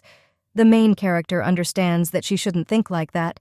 but the Duke seems to her like an obedient dog. She puts a little cream on her finger and asks the guy to give her his hand. He doesn't understand at first, but then agrees. The girl puts cream on the Duke's hand and thinks that the guy's hands are very beautiful hands. Looking at his veins, she thinks that he seems very domineering.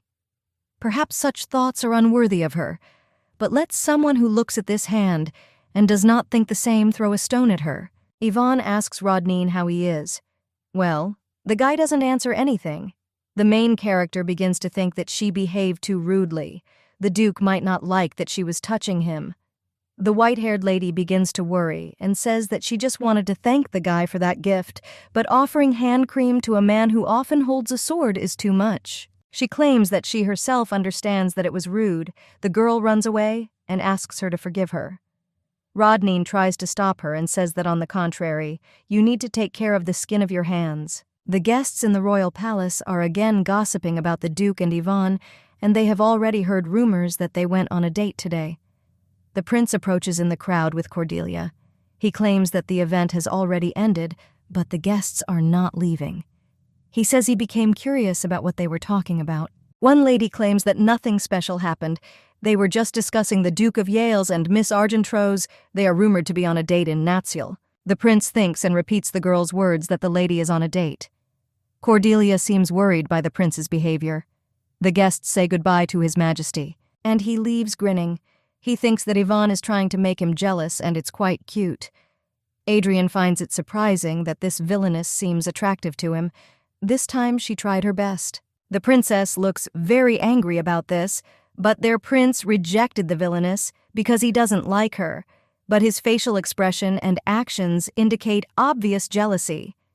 Such feelings cannot be expressed by those who have absolutely no interest. Cordelia squeezes the flower in her hand and says that it is necessary to draw his attention to herself again. She sees a guy walking down the road and realizes that it is Barden Argentro's. During the war, with the help of healing magic, the princess managed to ingratiate herself with those around her. The only one who did not succumb to her charm was the Duke of Barden. Cordelia may be able to use him to regain the prince's interest in her. She doesn't dislike the guy, but she has no other choice. At this time, the couple leaves the store. The main character says that this smell suits the Duke very much, and he asks if the scent of a rose suits him. The white-haired lady says that it suits him very well, and adds in her thoughts that everything suits handsome men. Rodnan wants to ask Ivan something, but her brother interrupts the Duke and comes between them. The main character asks where Barden is from here. Well, he says that rumors about their date reached not only the academy, but also the imperial palace. The white-haired lady says that everything is not like that and this is not a date. Ivan's brother is greeted by the Duke and introduces himself. Rodnan says that he is very pleased and claims that Barden is very similar to his sister. Like the Duke and I heard, he is a real handsome man. The guy thanks the Duke of Yale's. The main character notices that Rodnan even charmed her brother. He seems to be nice to everyone regardless of gender. The heart says that he definitely wanted to meet him, and if Barden doesn't mind, he would like to invite him and Lady Yvonne to dinner. The brother grabs his sister's hand, apologizes, and says that this is impossible. He just wanted to tell him something. Barden says that Yvonne has been trying to start a new life lately, so the Duke should not instill empty hopes in her just out of curiosity. He asks his sister if this is true. The main character thinks that this is right, only Hertz is watching her on the orders of the prince and is not trying to charm her. Rodnan has this perplexed face. Barden is talking nonsense, but for some reason the main character is ashamed. The brother takes his sister away. The white-haired lady turns around and thanks Mr. Rodnan for today. When the Duke returns home, Aunt says that he has completed the investigation into Lady Yvonne's financial condition that his master asked him to do. Rodnan, with a gloomy face, tells his servant to report. The ward claims that she has no debts and she has not lent money to anyone. Everything is crystal clear. He asks what happened to the gentleman because he looks so puzzled. The Duke asks Aunt how he can confess his feelings to a girl who doesn't need money, expensive gifts, or dates. The servant asks if the girl herself said so, and says that if she doesn't need anything, it means refusal. In other words, the Duke was rejected. He is surprised that people like the Duke are rejected, but his master claims that the girl gave him a gift. Aunt says that she put a wall between them and gave reason to hope for more. The guy claims that the girl deserved the title of villain. The Duke gets very angry at such words and orders his servants not to dare talk about her like that. The ward apologizes and says that he is worried about his master. Rodnan asks what is bothering the guy so much. He says that if you think about it, then his master for a lady is just one of the fish in her aquarium. The Duke asks what this means. Aunt explains that this is now a fashionable expression in the capital. It means that a person continues to meet with a fan, although they have the intention of developing this relationship, as if keeping fish in an aquarium. Rodnan remembers the main character and says that if this is Yvonne's aquarium, then that's quite good. But the Duke thinks that it makes no sense for him to be in such an aquarium, because of this terrible prince, the white-haired girl does not allow anyone to be near her. He thinks that he needs to draw her attention to himself first. Therefore, first of all, we need to deal with the prince. He tells Aunt to send a letter to the third prince that he will pay him a visit soon. Yvonne. Now she is at home. She still explained to her brother that it was not a date. The same one says that he hopes that the girl is not interested in the Duke of Yale's. But the girl assures that no, because they just met by chance on the street. Barden says that this is good because the Duke speaks in such a soft voice that she herself will not notice how she will succumb to his charm. The girl asks her brother if the Duke charmed him, and he tells him if he could see his face when meeting him. Barden asks what she is talking about and what kind of face he had, but the white-haired lady says that she doesn't even know, because her brother should know better. In the evening, the guy is taking a bath. He is really worried about his sister, and she is just joking. Barden begins to use magic and uses it to spin water around his fingers. He thinks that his sister suffered so much because of the prince, and he cannot allow this to happen. He remembers Adrian saying that the lady wouldn't be able to forget him so easily. The brother thinks that if His Highness had not been a prince, he would have killed him even then in the garden. Barden remembers that day in the garden he noticed a strange print. He almost forgot about it. The guy gets out of the bath and puts on a robe. He takes the bracelet in his hands and goes to the mirror. His brother looks at the bracelet with a purple stone, but looking in the mirror, he notices that there is something behind him. This is a huge scolopendra. Barden turns around in shock and asks what it is. It attacks the guy and knocks him to the ground. The bracelet jumps out of the hands of the white-haired guy and pounds towards the door. Barden doesn't understand how this nasty thing got there. He uses protection magic. This black haze looks like dark magic. My brother thinks who could have sent this monster.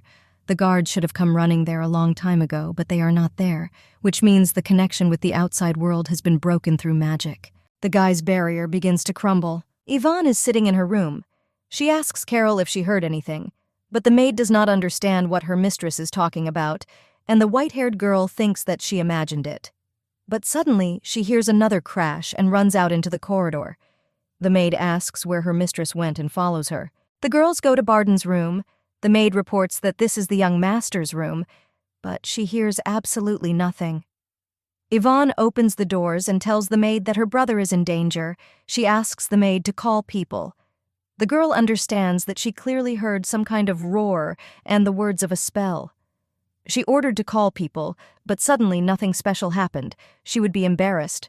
The girl looks through the open door and sees her brother fighting a monster. She asks in shock what is happening. Barden notices that his sister has arrived and asks her to strike with magic, but now the girl cannot use magic.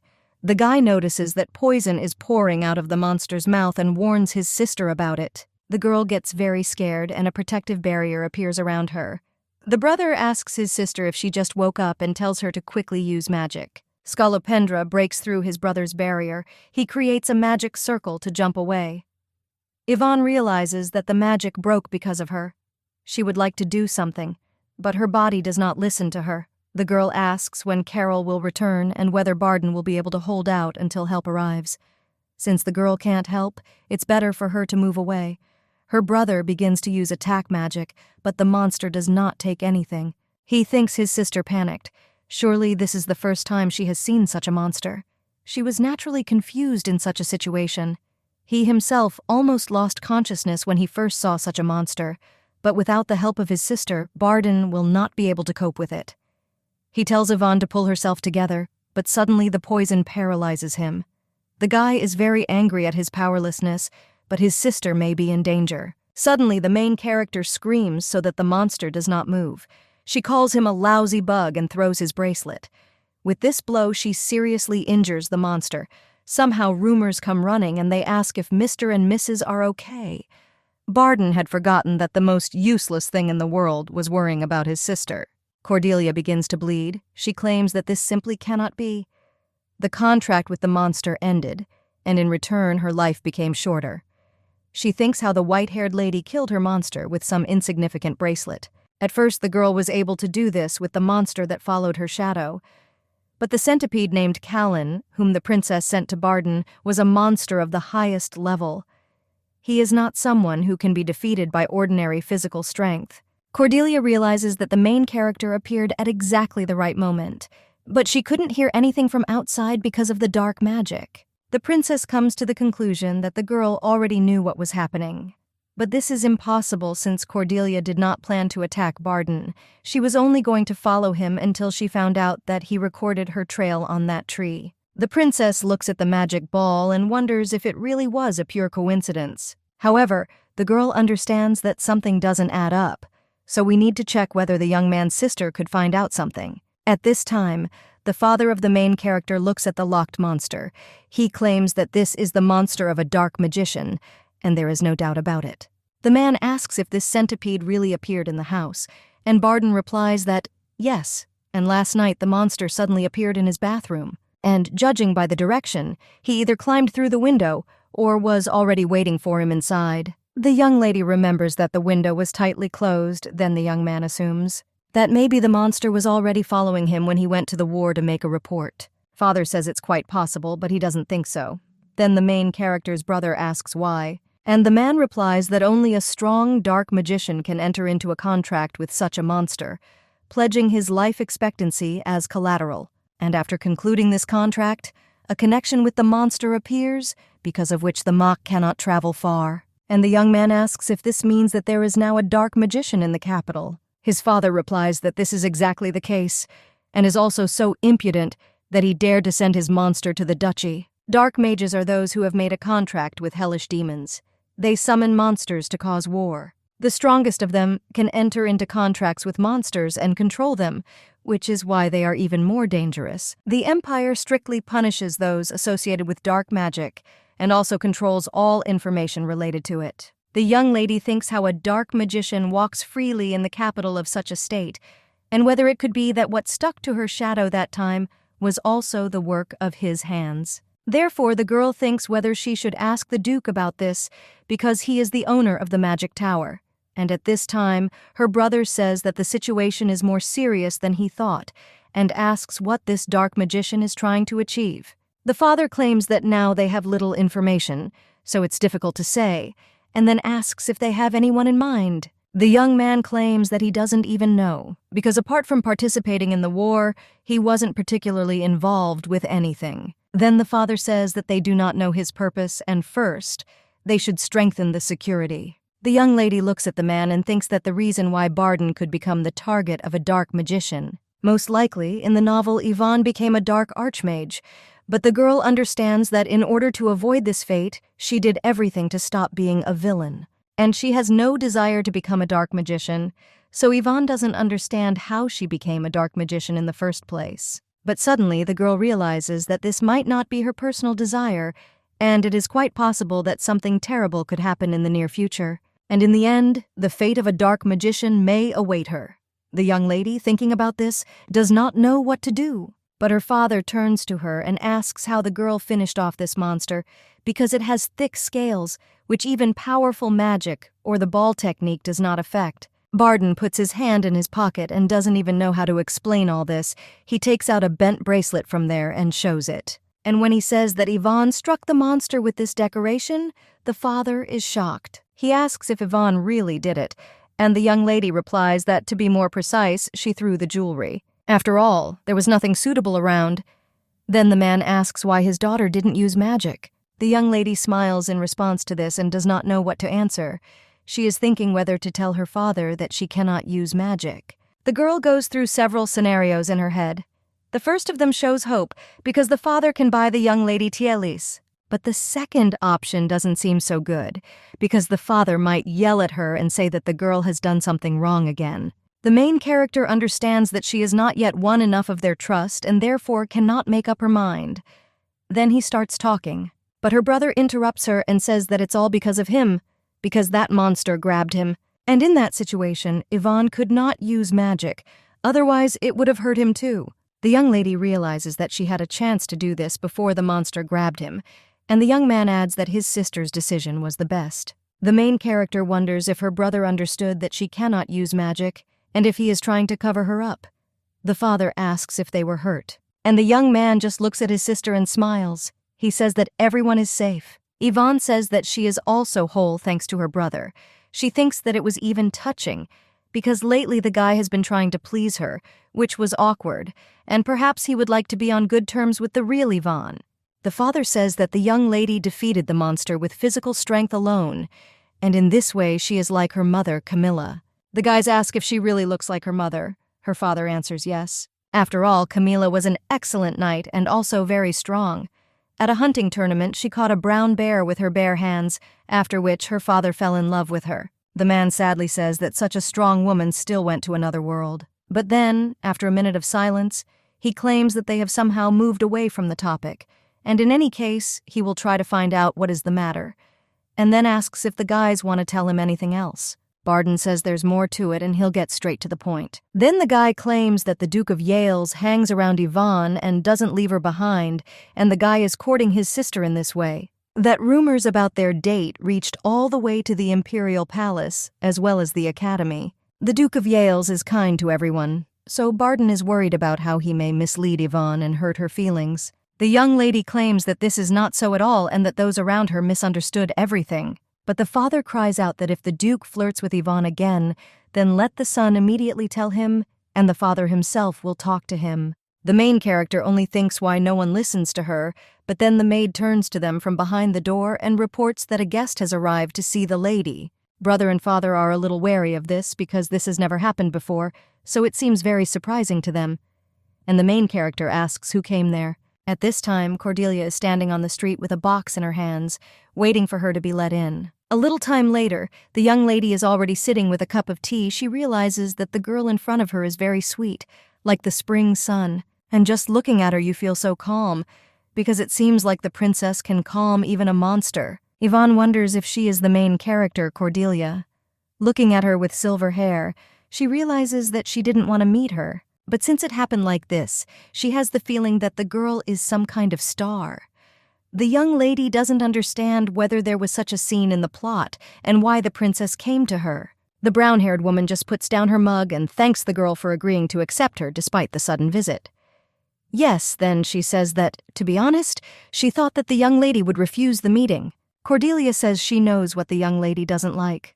The lady with silver hair thinks that the main character knows about this and came anyway. Therefore, she thinks about what she wants to say that is so important, although the girl does not dislike her, and you think that you need to be kind to the princess so that she will stop being so wary. The lady with silver hair says that this is true, and it happened, but now she has no reason to dislike the princess. The brown-haired woman tearfully asks if this means that the girl believes that she can win the heart of the prince.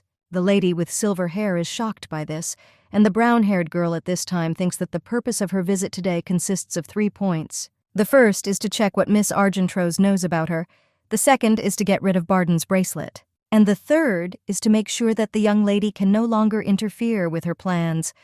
Yvonne at this time says that she does not know why the girl thinks so, but the main character interrupts her and says that Yvonne was recently on a date with the Duke of Yales. The brown-haired woman thinks that in order for the girl not to suspect her, some kind of reliable cover is necessary. Therefore, she claims that when she heard about this, she thought that Yvonne was trying to forget the prince, and finally admitted their relationship. The lady with silver hair says that the girl is absolutely right, and she no longer has any emotions for both of them. But the brown-haired woman only asks why the young lady then specially catches the prince's eye. Yvonne asks what she's talking about, and the girl claims that the young lady was on a date in Natsiel, which is located not far from the Imperial Palace, and even started these rumors. The brown-haired woman says that as far as she knows, this method is constantly resorted to in high society. Hey, a girl plays for the public by choosing a wealthy and influential partner to attract male attention. The young lady is shocked by such a statement, and the main viewer continues and asks whether the girl is using the Duke of Yale's to make the prince become interested in her. Cordelia thinks that the excuse that the naive princess is burning with jealousy and comes to her rival is excellent. At this time, the father almost burns with anger. He and his son are outside the door. The man screams for the young man to let him go and asks if he heard this nonsense. But Lisa Barden tells her father to calm down, because if he gets angry with this princess now, it will only hurt Yvonne. The father cries out and asks his son to stand and watch this. He claims that as a father and Duke of Argentrose, he is not able to calmly observe this conversation and asks if the third prince has still sent an answer. Barden says that he completely forgot to say that the prince wrote about feeling unwell and therefore refused the meeting. At this time, the blonde, after burning the letters, says that this is a little surprising because letters came from the most famous and influential dukes in the empire. This young man is Felix Delk Verbant, the third prince. Suddenly, someone turns to the blonde and offers to look at something. The young man already thinks that it's a pity, but he won't be able to meet the dukes. He approaches an old lady who says that the grass has a beard and looks like it's a man. The blonde man comes up to his mother and says that it looks like that. He understands that he must protect his mother and his peace of mind. 18 years ago, Empress Giselle, who lost 2 children, she adopted the son of the concubine of the 4th Prince Adrian and proclaimed him crown prince. The aristocrats whispered among themselves. One of them claimed that the 3rd Prince Felix, the son of concubine Evelyn, was an intelligent and capable person. But he did not understand why the Empress decided to make a 4-year-old boy heir. And the second man claimed that in addition, the 4th prince was born from a woman. Chili's mouth was quite ordinary. After this, that part of the aristocracy that supported the 3rd prince began to express their discontent. They wondered whether it would be better to convince the emperor to change this decision. But after the meeting of the aristocrats with the emperor, the head of the empire called Felix. The boy greeted Her Highness. The empress claimed that he looked weak and asked if anything hurt the boy. The young man claimed that no, and he was completely fine, but the head of the empire said that it was okay if the boy sometimes behaved like a child and was a little capricious. After all, it is immediately clear from him that something has happened, and he will tell the doctors, so let the young man go to them and take the medicine. But the guy did not take the medicine. The doctor argued that this is a very valuable medicine, so the baby should not tell anyone about it or give it to anyone, because he must take it himself. Although the boy was young, he understood what kind of potion it was, so he did not stop thinking about it for several days, but he had no other choice. The young man understood that if he were not there, then his mother would be able to live in peace. But after drinking this liquid, he realized that there was water there, and then he heard his mother scream in his room. The boy immediately turned around and began to run into the room, and when he entered there, he saw a terrible picture of his mother lying on the floor. The maid claimed that fortunately the lady was saved, but I greatly influenced her state of mind, which may last her whole life. Now she is holding flowers in her hands and claims that Felix loves them very much. The young man asks if his mother planted them for him. Previously, she answers that, yes, she likes them too, and she likes her son too. The blonde thanks his mother. He understands that he got this life thanks to his mother's sacrifice. And to protect her, he should no longer be seen. He remembers how the woman said let him go to the doctors and take medicine from them. A short time later, the father of the main character is in the magic tower. He realizes that the 3rd prince's answer about the state of his health is a clear excuse. And it looks like the guy is afraid to once again catch the eye of the empress. The man wonders if Felix really thinks he can protect himself and his world in this way. After all, if so, it's too irresponsible, but suddenly the young lady's father bumps into someone. The stranger apologizes and says that he blocked the Duke's path. The man claims that there is nothing wrong. And when he looks up, he sees a brunette. The young man asks if the man is the owner of the tower and claims that they have not seen each other for a long time. The brunette claims to be Rodnan Yells and then bows his head to the young lady's father. The man apologizes and says that the young man has grown so much that he did not recognize him, and Rodnan has become as handsome as his father. The brunette thanks the owner of the tower and says that he is the same as the young man saw him in childhood, and a similar time passes by him. The father of the main character understands that the guy is really unusual, as he heard, because his appearance and manner of speech are very good. The man is very wary.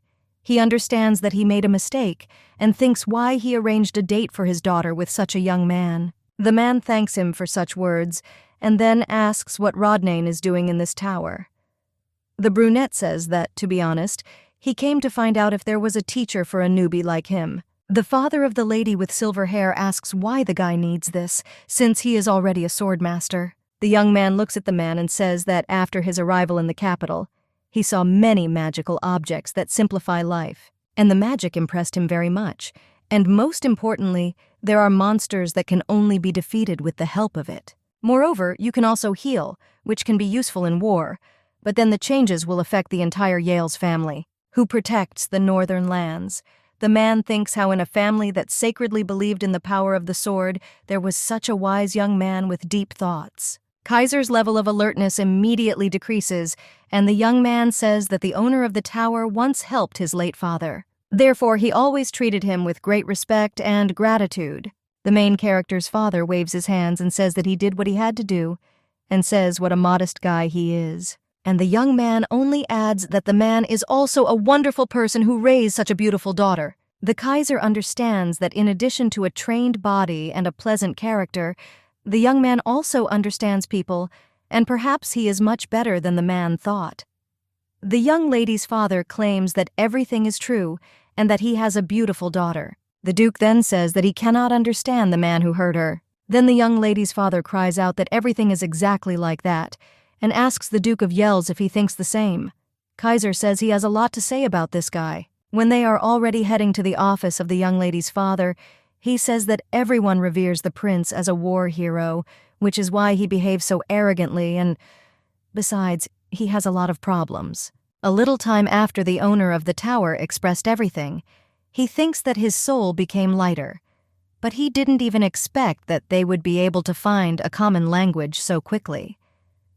The man asks how about we continue the conversation at his estate over dinner. The brunette says that it will be an honor for him, and he will certainly come.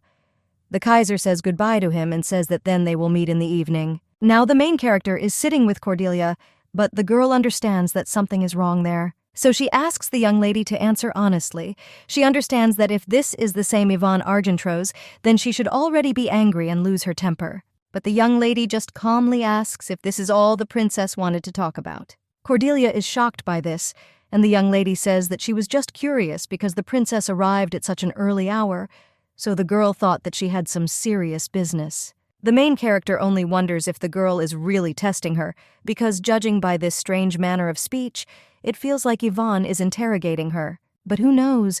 Maybe this girl is much more dangerous than she thinks, so the princess decides that she needs to get rid of her before things go too far. The brown-haired woman cries out what could be more important than this, and claims that it seems the young lady still has not understood the whole essence of the situation, and although she can say that she did not have any intentions, who will believe her words? After all, she is the same villain who is ready to do anything just to get the prince. You are already rumored in high society that she is using the Duke of Yales for her own selfish purposes. The brown-haired woman asks why she and the Prince and Duke of Gels should suffer because of her alone. Cordelia tells her to answer directly unless she's the type who likes a tarnished reputation. The princess understands that if she adds fuel to the fire to anger the girl and make her go crazy, then she will destroy herself. The brown-haired woman thinks that, as she always does, she will destroy what is bothering her, burn it, and break it so that it goes away on its own. The main character thinks that she will turn the young lady into a criminal who tried twice, and will also kill the future wife of the crown prince. And what could be better than such an ending?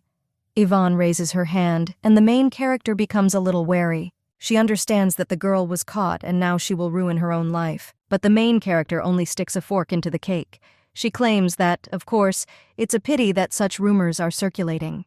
But she just told the whole truth about her feelings. Cordelia is shocked to realize that her plan didn't work. Yvonne claims that the most important thing is that the prince has such a sweet bride and he pays absolutely no attention to her. Then the lady with silver hair asks why he should be so afraid. She takes the teapot and says that if there are any problems, then it is best for the princess to talk about it with the prince in person. and you shouldn't involve strangers in your affairs." This makes the main character blush and scream, but then Barden comes into the room and says that this is enough. He claims that he was passing by and overheard their conversation, so if the lady continues to insult his sister, he will no longer tolerate it. The brown-haired girl thinks that the guy himself treated his sister as if she didn't exist, and now he's suddenly pretending to be a caring brother. But the girl understands that nothing can be done and she will have to retreat, so Cordelia needs to come up with another plan to harm the girl. The brown-haired woman says that she is ashamed of her behavior because she could not control her emotions and allowed herself too much, although this is just an excuse. But she was confused by this gift from the prince. The main character, looking at the box, asks what is there, and the girl claims that there is a gift that the prince gave to her through the maid.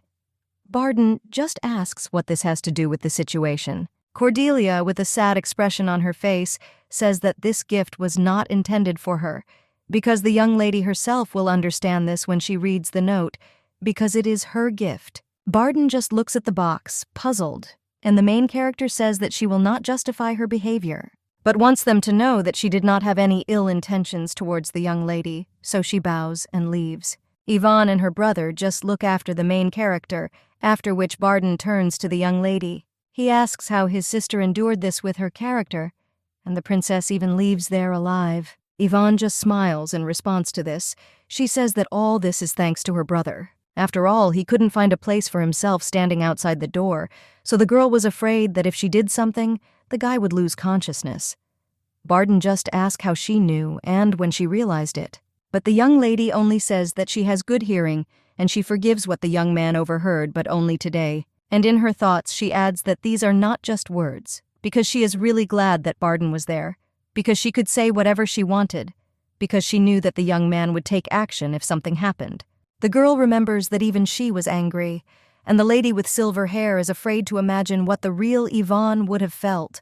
She thinks that this meeting would not have ended with just one conversation, and at best, it would have taken 30 weeks to completely recover from the wounds, but she tries not to get between them. Barden heads to the door and says that regarding this box, let the girl not dare open it and let him give it to him because he will throw it away on the way, but the young lady claims that there is no need and she will figure it out herself. Then the young man, closing the door, tells her to throw it out herself because he will check when he returns. Yvonne is now looking at the box and wondering what could have made Cordelia so angry. The princess, while in the carriage, calls for Pamber, after which an evil spirit appears in the air. He asks if the young lady called him, and Cordelia asks what's wrong with the bracelet. Pamber claims that he found it, and asks if he should destroy the bracelet right now. The brown-haired woman says that if the bracelet disappears immediately after her visit, then they may suspect her, so they can observe it, and then destroy it when the opportunity arises. The girl understands that the bracelet has been resolved, and only Miss Argentrose remains. The princess heard that she had changed a lot, but thought that it was all a trick. The prince asked the servant if the lady had been leaving the house for several days, and the young man replied that yes, she was thinking about her behavior, and was also being careful in her actions. The blonde asked who would believe that the young lady was thinking and being careful because the girl was a dangerous person who almost killed Cordelia, so the service should not lose vigilance and continue to monitor her. The princess understands that people do not change so quickly, but today the lady she met did not look like the villainous Yvonne. Cordelia turns around and thinks that she is not at all moved by the gift that the prince supposedly sent. The princess suddenly thinks that she really is using the source of the sun because it is a means of raising the mood of stupid aristocrats. It was added to water while taking a bath to make the skin more radiant. But if you constantly use it, then the drug, on the contrary, can cause an unpleasant-looking skin disease. And the princess is the only one who knows how to treat this disease. That is, only she can become their savior. And when they begin to praise her for this free salvation, she will tame the lady in the same way. Cordelia sighs heavily, and the spirit asks if there are any problems, and if the young lady wants to help. The princess only asks what it means to help and what the spirit is talking about. Pamber claims that he saw something before leaving the room. After all, the girl also emanated dark magic, so he thought that the princess was trying to lure her to her side. The main character is shocked by this. The girl thinks why she didn't realize it earlier. After all, If the young lady is a dark magician, then it is clear how she found out about the monster and why she heard sounds despite the barrier. Cordelia didn't think she would turn out to be a dark wizard. The girl thanks Pember for the valuable information and tells him to return to the estate and finish his job, but he must be careful not to be noticed. The brown-haired woman understands that she seems to have found a way out, because all she has to do is accuse the young lady of using dark magic, and the Imperial Palace will do the rest. And getting evidence for the main character is not difficult, so she will certainly marry the prince. Even if you have to remove those who are in the way, at this time the Duke on horseback passes by the carriage. The guy realizes that he has been invited to dinner and wonders if he is going too early. Then he comes closer to the mansion and wonders if he will be able to see Yvonne today. But suddenly the young man sees a lady with silver hair open the window and then throw something. It turns out to be a magical earring. The Duke is a little wary, seeing how strangely it glows. But then the earring explodes. 15 minutes ago, the main character was reading a sheet from the prince. It was written there that the young man was very sorry, because Yvonne did not come to the tea party where he invited her, and the prince assumed that she was very busy. But he was visited by thoughts that he had treated Lady Yvonne too harshly, which could have greatly upset.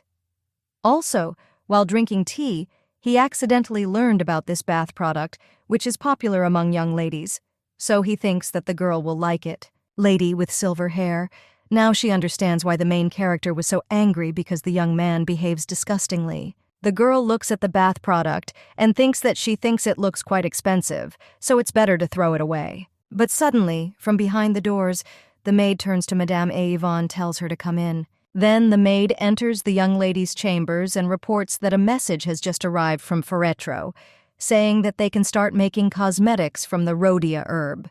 The lady with silver hair asks if this is true, and then says that this is great, because now all that remains is to decide what kind of products they will produce. Carol asks if the lady has any ideas, and the girl says that she doesn't even know. She remembers that the letter said that this bath product is now popular among aristocrats, and this is an excellent example of a product that will be in demand in the summer.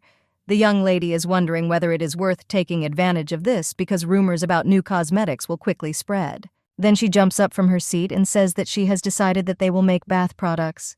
The maid says it's a great idea, and then he asks if the girl has a source of the sun in her hands. Yvonne asks if that's what this thing is called. The maid replies that, yes, this is the same product that makes the skin look like silk.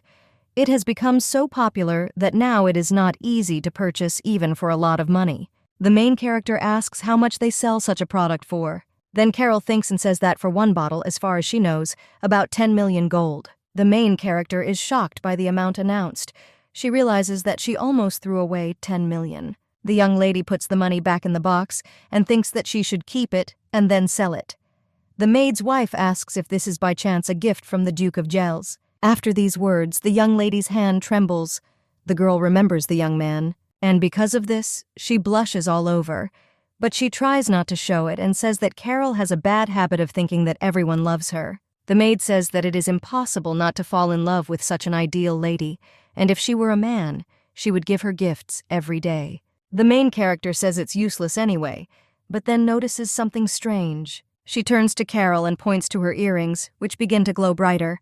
As soon as the young lady saw the unpleasant shine of the earrings, she was suddenly overcome by a familiar feeling of madness. The girl grabbed the earring from the maid's ear and ran to the window, and when I opened it, I immediately threw out the earring.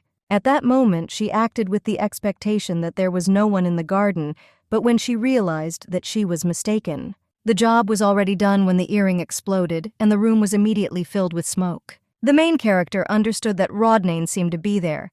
She immediately looked out the window with her excitement. But the sight of the young man safe and sound thinks what a blessing it is that he is alive. The guy just looks at her with misunderstanding and some sadness, and the lady with silver hair thinks that this is really a great relief. But she doesn't understand what to say now and whether the young man will believe that it was a mistake. The maid just comes up from behind and asks if the lady is okay. The main character immediately turns to her maid and says that everything is fine with her, and then asks if Carol was hurt.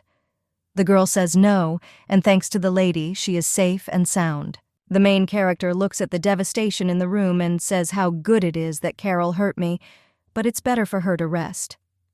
The maid claims that there is nothing wrong and she will call people to clean the room. Then Yvonne says that she is asking for a favor, because now she needs to go out, because the explosion hit the Duke of Yale's.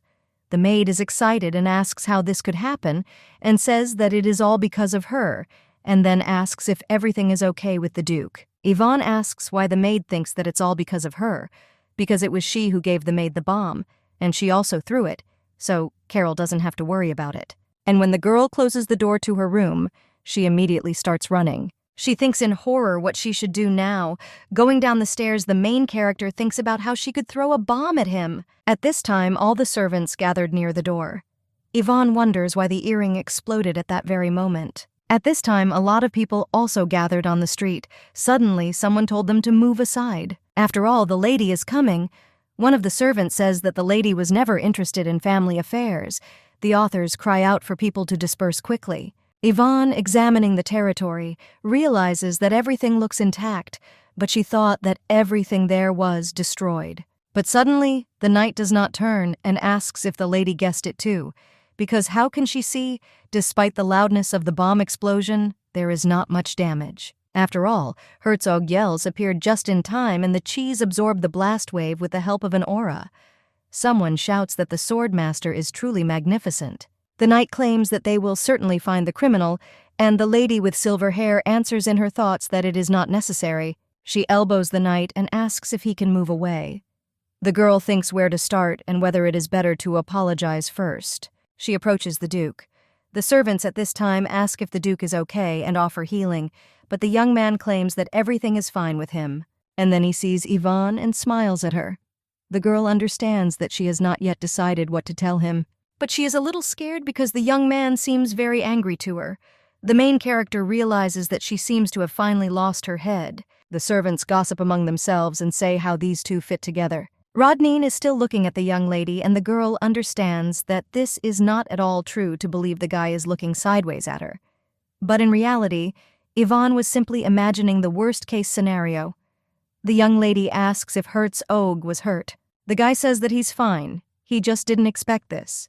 He looks at the bouquet and said that he was going to give it to Yvonne, but while he was getting the ball, the flowers turned into this. The lady with silver hair thinks why he wanted to give her flowers. The girl says that she is glad, because Herzog was not hurt. In her thoughts, she wonders if Rodnan could come empty-handed. She understands that this is a sign of politeness, or thinks that this gesture should be perceived that way. The young lady approaches the brunette and asks if she can take this bouquet because the Duke was going to give it to her. The girl claims that she just needed something to decorate the room. The brunette says that he can go and buy a new one, but the main character says that she likes this one and thanks the Duke. After which the girl asks why he came to the Argentro's estate, and the young man replies that the owner of the tower invited him to dinner. The lady with silver hair doesn't even know what to answer. After a moment of silence, she smiles and says that Rodnan is quite early. The guy claims that he had business nearby and quickly freed himself. Yvonne. She thinks that this doesn't look like a lie, but she doesn't understand why her father called the Duke, and even if it's true, the young man's arrival too early could mean some other intentions. But suddenly, a knight approaches these two and informs the lady that he is the chief of the guard. He reports that there was an explosion and an unknown bomb in front of the estate, and asks if the lady knows anything about it. The main character doesn't even know what to answer, and the knight says that there are no other witnesses to the incident besides the Duke of Yells, who happened to be at the scene. But Herzog says that he knows nothing and no other evidence was found either. The lady with silver hair just looks at the young man in surprise and asks if he said that he doesn't know anything. The guy nods with a smile on his face, while the knight stands in bewilderment. Then Accepted turns to him and says that the similar lady also has no idea who it is. He claims that he will tell the knight if he remembers something, so for now he can check other people. The man bows and says that he will return to them with a report a little later. Then the Duke smiles and asks Yvonne if she can accompany him. The girl says that of course she will take him to the living room, and she herself thinks whether the Duke wants to agree with her on something because he may demand compensation. Or he may begin to threaten that he will ruin her life if she throws another bomb at him. But the lady with silver hair is, of course, grateful to the young man that he did not accuse her in front of others. As they approach the living room, the girl realizes that she is scared to even think about what could happen. And when they enter the room, the Duke asks if this is Lady Yvonne's private living room. The girl says that, yes, and she thinks that the living room on the first floor is too noisy. The young man claims that the glass is broken, and it seems that the shock wave was too strong, and then asks if Yvonne is okay.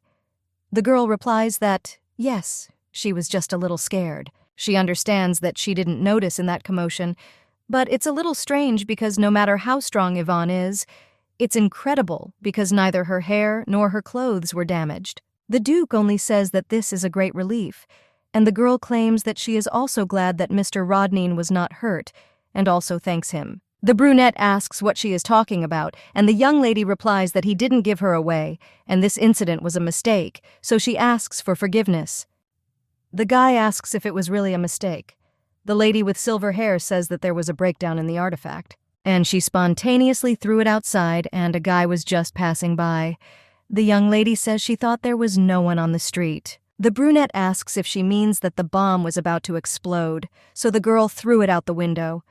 The main character replies that everything is exactly like that. And the guy asks if he can ask why the girl didn't use protection magic then. Yvonne thinks that he is very smart, and yet court investigators are different from ordinary people.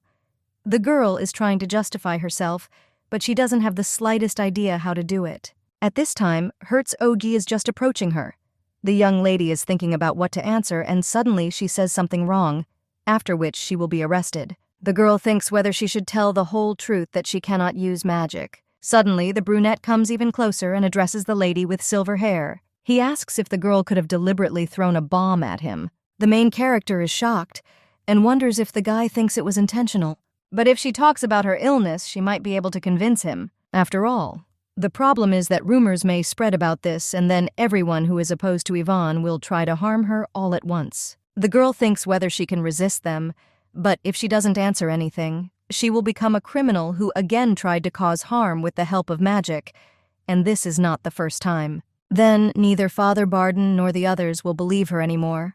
The girl is silent for a bit, and then he says that, to be honest, the young man is overstaying his welcome and says that means he was right. The main character, shocked by this, asks what he is talking about, and the Duke asks if she tried to test him like that. The lady with silver hair doesn't understand what he's talking about. A little time ago, when the guy realized that he was not just interested in Yvonne, he wanted to become the most important fish in her aquarium. However, the young man spent almost his entire life in the Duchy of Gels and knew nothing about her. The young man had a desire to fill these gaps in their relationship, so he began to look for any information about Lady Argentrose. And the more he got to know her, the more behind such eccentric behavior he saw an attempt to express his sympathy to one person, Prince Adrian. The guy doesn't understand what it was about him that could make Yvonne want his love so much, and if the girl gives him a chance, he can prove that he's worthy of her attention. He will prove which of them is better able to meet her expectations, and when I suddenly saw the light of an exploding bomb, I felt confusion and at the same time joy. After all, perhaps this is the chance that Yvonne gives him, because the ugly prince is a master of the sword, so comparison cannot be avoided.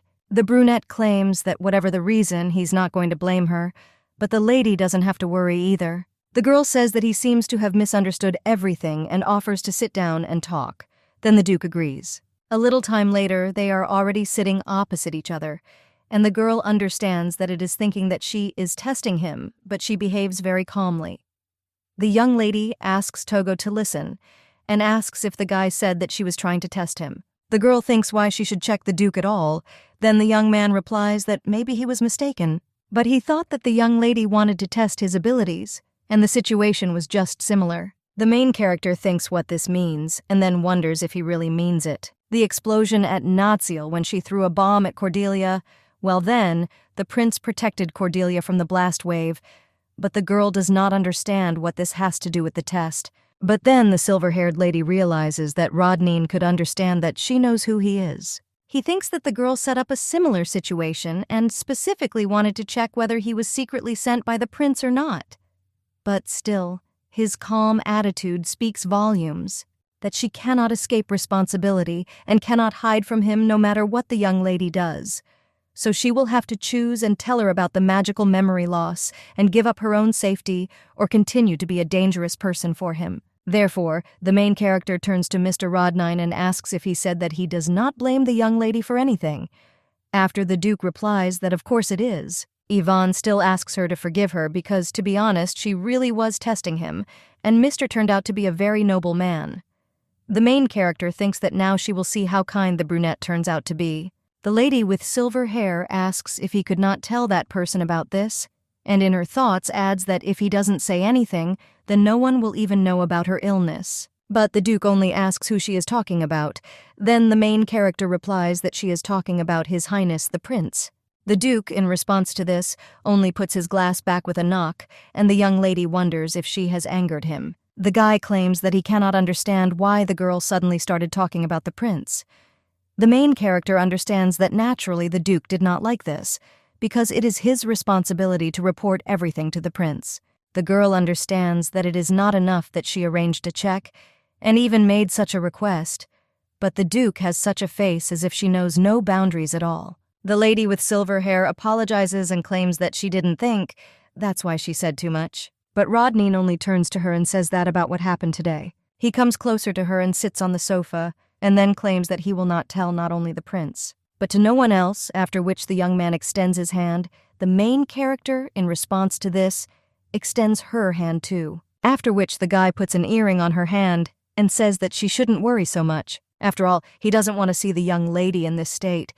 Yvonne realizes that this is the same earring that she threw out the window. The girl understands that the young man is ready to do this even at the expense of his duties, but she does not understand why and asks about it. The brunette claims that this concerns only the two of them and asks why other people should know about it. The main character blushes at this answer and thinks that he believes that this incident has nothing to do with his investigation. The girl says that since the Duke says so, she will agree, and then thanks the young man. The girl thinks that it is good that the Duke turned out to be so kind, and perhaps even he sincerely believes that Yvonne can apologize. The brunette claims that then he himself will deal with the head of the guard. The main character is already worried about this boss. But the Duke says that it is necessary to finish the investigation of this matter, after which he puts his hand in his pocket. The young lady sighs because she thought that the young man was going to finish off that guard. And Rodnan takes a communication artifact out of his pocket and claims that he used it in the Duchy of Yales. Therefore, they can pretend that it exploded for some unknown reason, after which the Duke crumbles the decoration in his hands.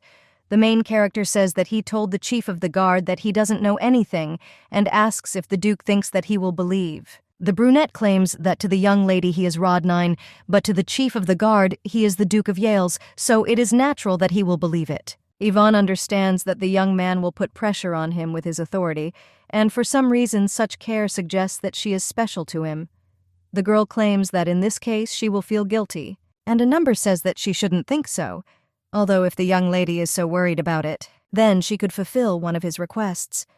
A short time later, Barden screams, asking Kuvan what happened there and what kind of bomb is on the estate.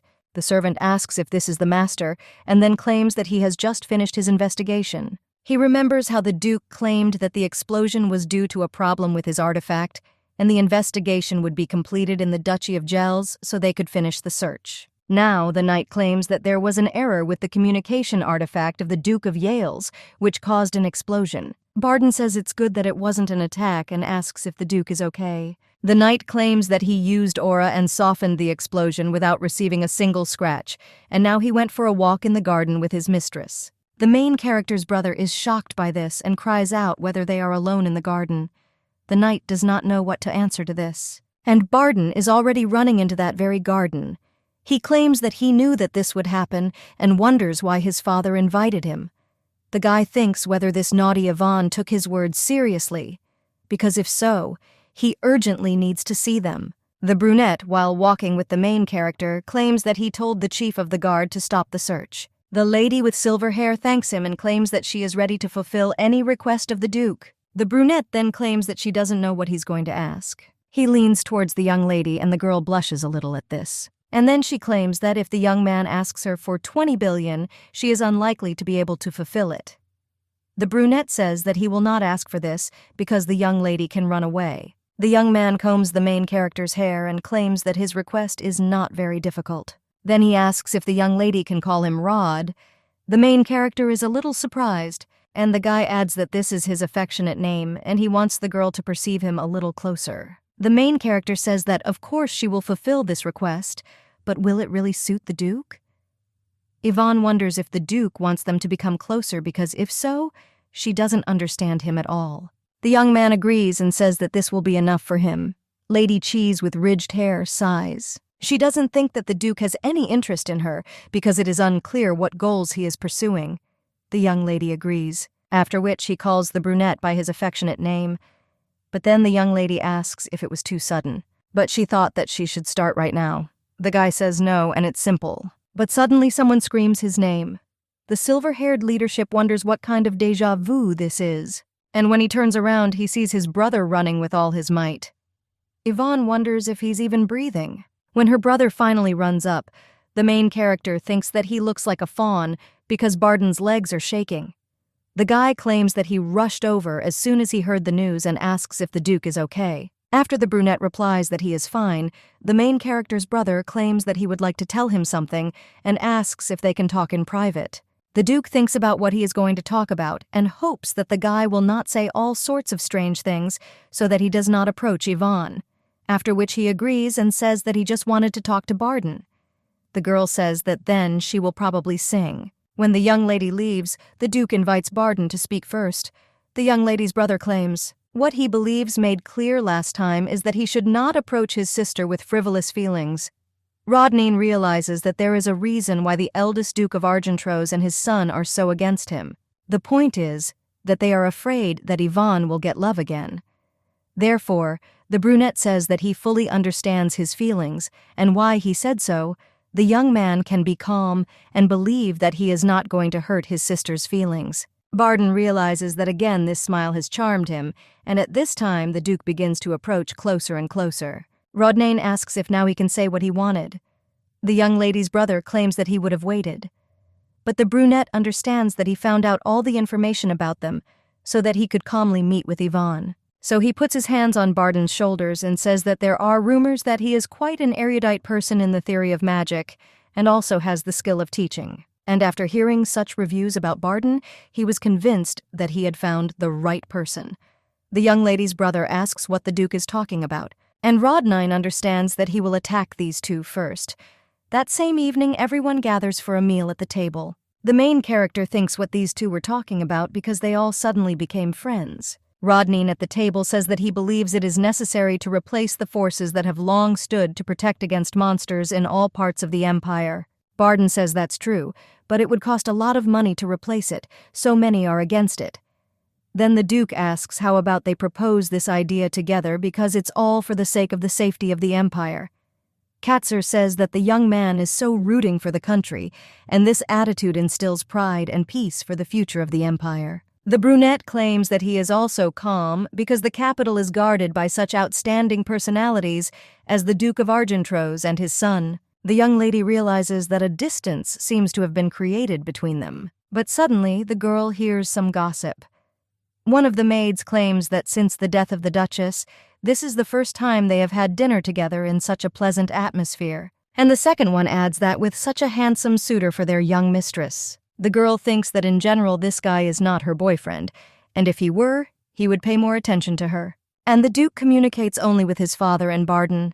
The lady with silver hair is silent for a moment. She remembers how she entered the hall and apologized for being a little late. Duke? I rose from my chair and told Yvonne that she looked beautiful. The girl understands that after that he didn't say a word to her, but he himself asked to call him affectionately and is now so cold.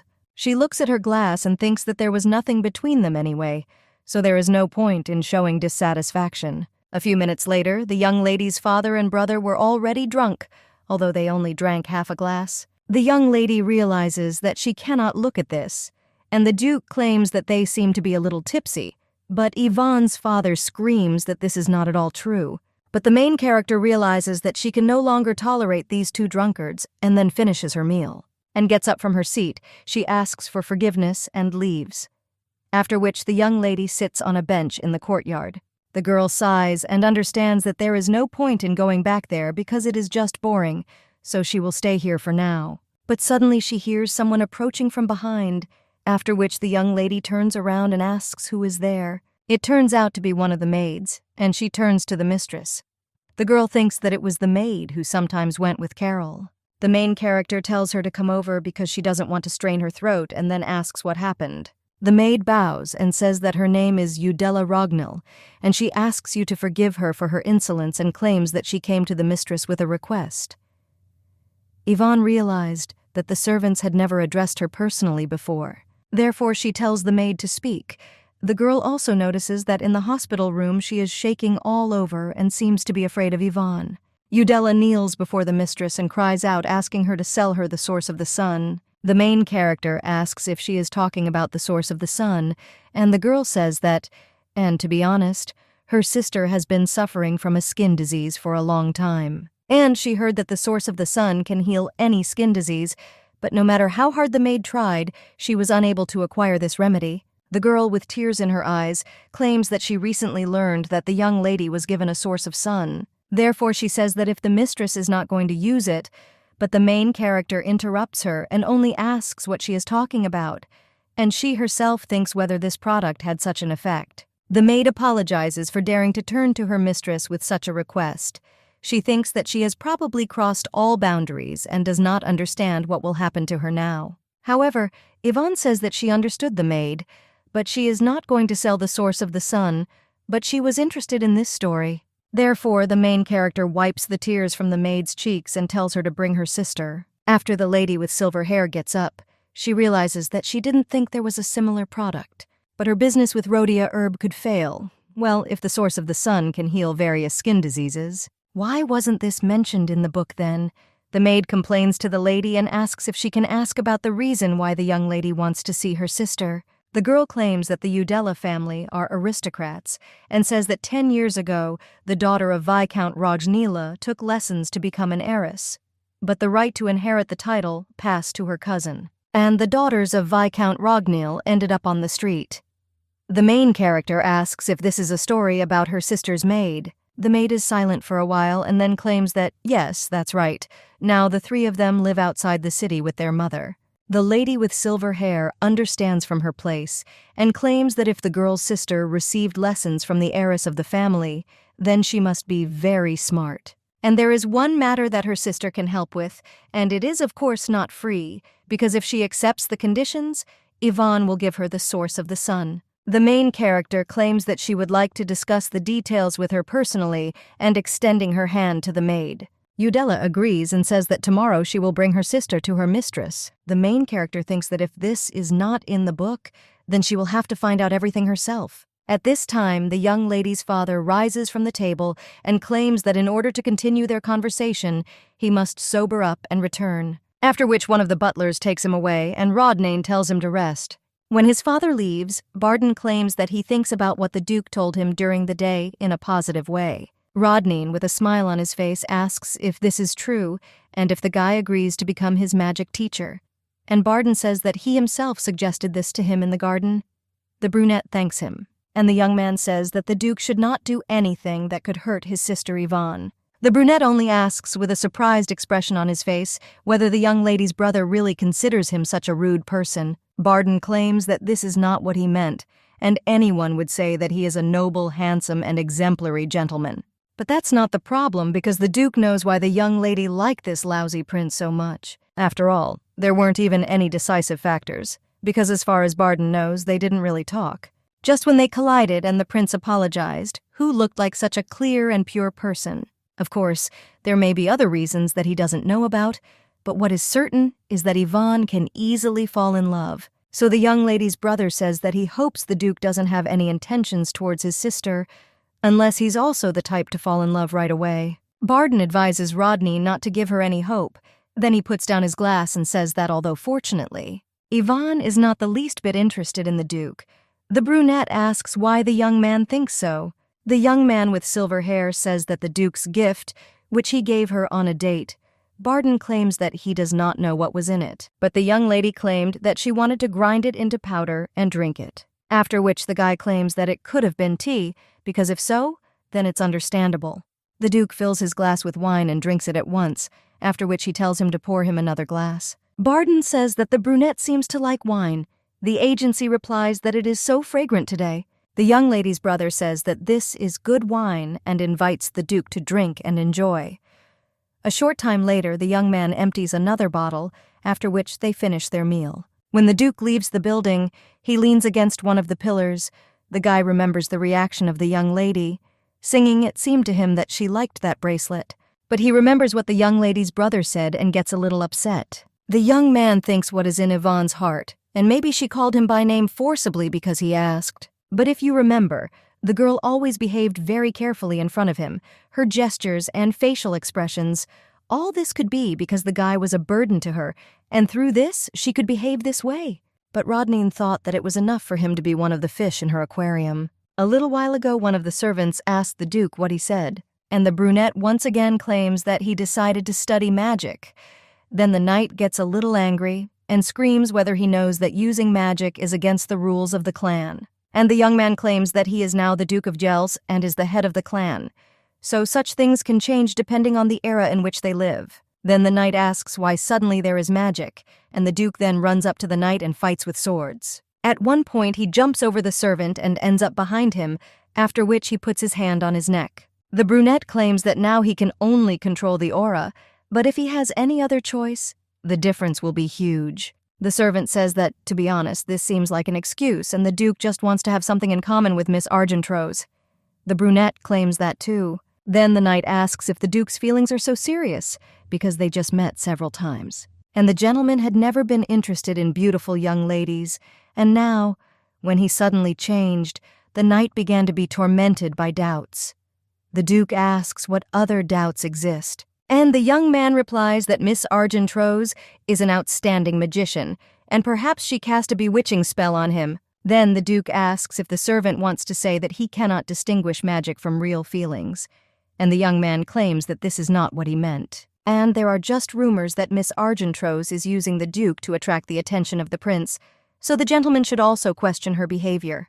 The girl returns to the estate. She realizes that she wanted to put her thoughts in order a little, but so much time has passed. The young lady wonders if they have already finished dinner, and if Rodnan has left, well, she understands that now is not the time to think about it, and first she needs to return to the room. But when Yvonne passes by one of the pillars, she sees a man sitting there. The main character immediately screams in fright and moves away a little. Rodnan, looking at the young lady with sadness, asks Yvonne if this is it.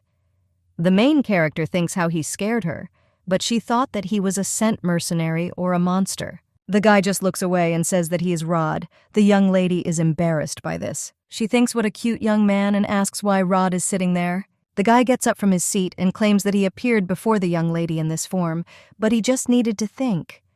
Then the lady with silver hair asks what he was thinking about. The young man is only approaching her. The main character notices that his face is red. The girl thinks that such a handsome guy can be photographed from all angles and still turn out like a magazine cover, and it's good that in the past she didn't have time for celebrities. Otherwise, she would have become a loyal fan. The guy turns to the young lady and asks if she really liked the gift. The young lady asks what he is talking about, and the brunette then says that the girl said that she would make powder out of it and drink it. The main character is shocked, wondering if Barden really told him everything. The lady with silver hair says that this is a misunderstanding, because of course she said so. But, however, the guy interrupts her and claims that it is true, and the young lady says that she really liked the gift. It was just the circumstances. The young man asks what kind of circumstances the young lady is thinking about, what she should do, and how to distract him this time.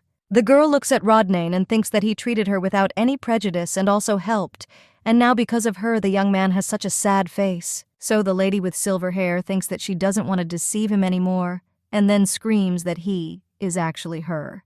But the guy just puts his finger to his mouth and tells her to be quiet, and she waited because someone was watching them.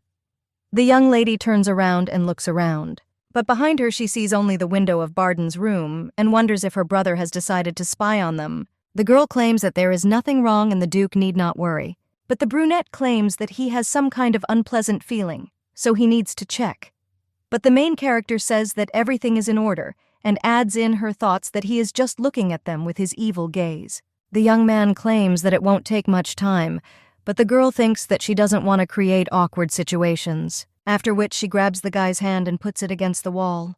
But since she is stronger than ordinary girls, it comes out more like a blow. Then the main character presses him to the wall and tells him to calm down, because she will call the guards to check. The Duke is about to do something and reaches out his hand, but then clenches it into a fist. And looking away, he agrees with Yvonne. The main character thinks that the drunk Rodnan is quite stubborn. And yet he is so cute that he listened to her words. But suddenly, looking at the hand and the guy, the main character notices something. She sees that the wrist has turned a little red and then apologizes because she was rude. The guy says that it's okay. And looking at his wrist, he is a little surprised because although it was just a moment, the girl got the better of him and Yvonne is so strong. That's why the guy thinks she has a lot of talents. The main character only asks if he's angry. The young man says that there is no reason for anger, so the girl can grab him again. Yvonne asks what he's talking about, then thanks him and says he won't. The brunette says it's a shame, then asks if the young lady was going to tell him something. The girl says that, yes, she will tell too, but the young lady claims that this is a secret and should under no circumstances be told to anyone. Rodnan leans over to her and says that if it's a secret, then he doesn't think it's worth telling it here. And the young lady doesn't have to tell him. The lady with silver hair thinks how close he is. With a reddened face, she says that she wants to tell him if the young man has no urgent matters. Yvonne doesn't know what to answer and might better suggest going somewhere else and having a cup of tea or asking if he wants to admire the moon. Therefore, the main character can't come up with anything better than inviting the young man to stay there overnight. At this time, in one of the rooms, an evil spirit crawls out from behind the bedside table. He thinks who this guy is. After all, he couldn't see him, so it looks like the young man has highly developed feelings. The evil spirit understands that if another so-and-so appears, there will be problems, so this will not work. He intended to wait 2 or 3 more days, but Cordelia was long gone. Therefore, you need to destroy the bracelet right now, after which the evil spirit begins to destroy it. But suddenly, the doors behind him open and the butler brings Barden. The evil spirit thinks why at this particular moment, and the butler asks the gentleman if he would like to take a bath. Then he sits Barden down on the sofa, and he claims that he will tell the servants to prepare everything, but he himself thinks why the chest of drawers is open. Barden tells the servant to wait and take the bracelet. The dark spirit is watching all this from under the bed, and the young lady's brother asks if the butler can have it repaired and at the same time restore the materials. The butler agrees and then leaves, and the dark spirit thinks that this is bad, but he understands that it is not too late, and he can go after the butler to destroy this bracelet, but suddenly he sees the main character. The evil spirit is angry, and in his thoughts tells the young lady not to get on his nerves and leave quickly. The main character asks the butler if he can prepare the guest room. When the butler agrees, the young lady tells the gentleman that she will pass him, and the evil spirit thinks that it is that man again. When the Duke looks at him, the spirit thinks what's the matter and has the guy really seen him again. But then the young man simply turns around and addresses the lady with silver hair. And the evil spirit sighs because after all, the young man did not notice him, but he understands that now he will not be able to follow him. A short time later, the main character enters the room where the Duke is lying with a glass of water. She puts the tray with a glass on the table and wonders if the young man has already fallen asleep. She comes up to him and thinks that she only went out for water. Well, it looks like the guy is very tired. The lady with silver hair thinks his eyelashes are very long, and the forehead is high and noble. The nose and lips are also beautiful. The young lady thinks that the lips are also very beautiful. She leans closer to the guy, but then the young lady's hair falls into his face. And the girl pulls away and then screams, "What is she thinking about?" And she needs to pull herself together. The main character understands that she needs to give the Duke a rest, and she will still have a chance to tell everything. But suddenly, the young man grabs Yvonne's hand and asks where she is going, because the girl said that she wants to tell him something. The main character is a little embarrassed and says that he just looks tired, so let him rest, and she herself wonders when he managed to wake up. The young man claims that he was not tired and was just waiting for Yvonne. The silver-haired lady could only hope that he had been sleeping all this time. She says that he just slept and must be tired. The guy claims that he dozed off, but now he's really fine. But the young lady just pushes him back onto the bed and tells him not to get up. This whole conversation won't take much time because she will quickly say and go. To begin with, the girl says that she wants to clarify and claims that what she said about the bracelet with Teals. It wasn't that she didn't like him, but on the contrary, she needed a large amount of the Teals crystal. The Duke asks if he can ask why, and the young lady notes that she cannot tell everything, but she really needs the crystal.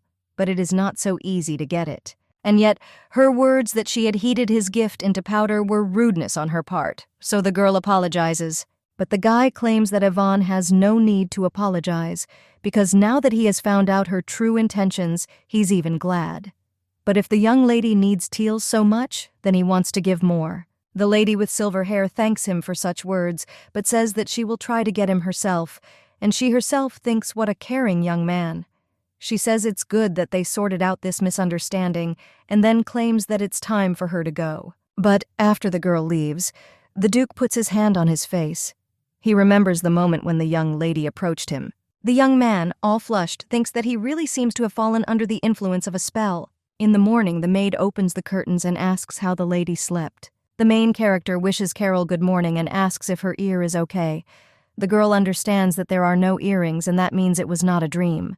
And the maid, with a smile on her face, says that, of course, everything healed quickly.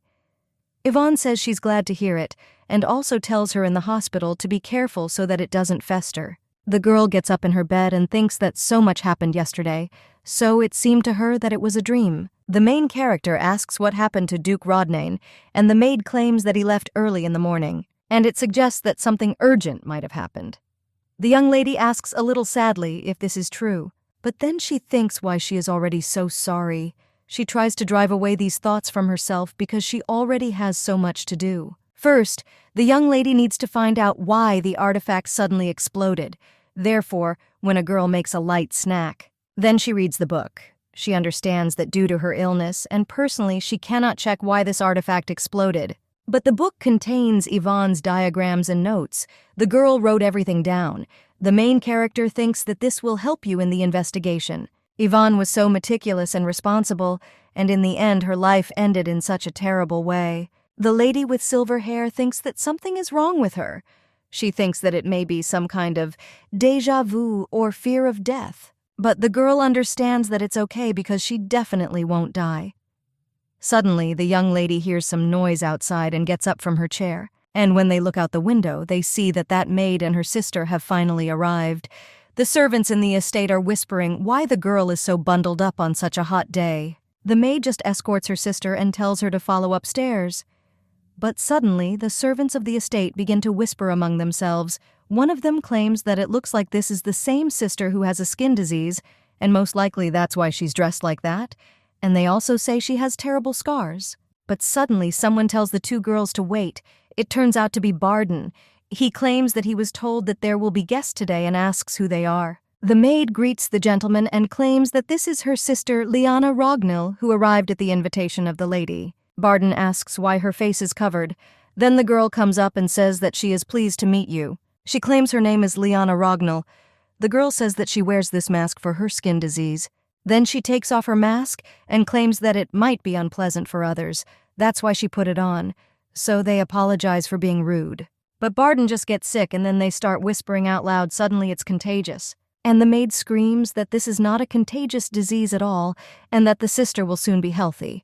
But the gossip only continues, and someone claims that the Duke didn't like the girl either. Barden says that this is not the case, and that the estate has just been uneasy lately, so he asked. But then, closing his mouth, he says that he'll probably go. The limited one claims that the gentleman is not in a good mood today, and usually he is not like that at all. She ties her sister's mask, and Liana says that this is a natural reaction, so it's okay. But then the girl invites her sister to continue on their way because the mistress will be waiting. Heading down the corridor, the girl doesn't feel very well. She remembers her cousin, who asked if she could really become an heir. And the girl looks so disgusting. After all this, the father told the young lady that there was no need to be offended because he would provide for her, her sister and mother so that they would have a place to live. Various people told the girl that she works very well, but visitors are not entirely comfortable. Others argued that appearance is a prerequisite. Someone claimed that Rognil Rek was an aristocratic surname and asked why the young lady wanted to work there, but then they argued that it wouldn't work out. The only ray of light in Liana's life was her sister. She claimed that she liked living with her mother and older sister, but she always felt guilty before Liana. The young lady is pulled out of her thoughts by her sister, and then the main character tells the girl not to stand there and to come in. Liana bows and says that she is glad to meet her mistress, and then introduces herself. She begins to remove her mask and states that the young lady may not be entirely pleasant, but to greet her without showing your face would be disrespectful.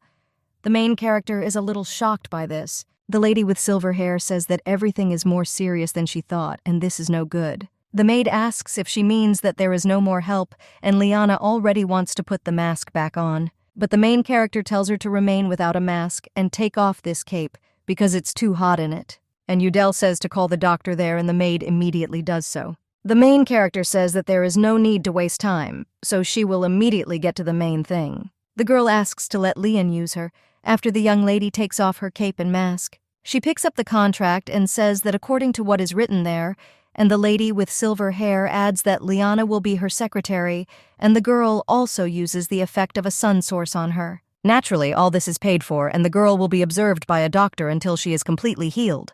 Then the maid comes into the room and says the lady has brought the doctor. The young lady asks how she did it so quickly, and the doctor claims that the young gentleman has a severe hangover, so he has been there since the morning.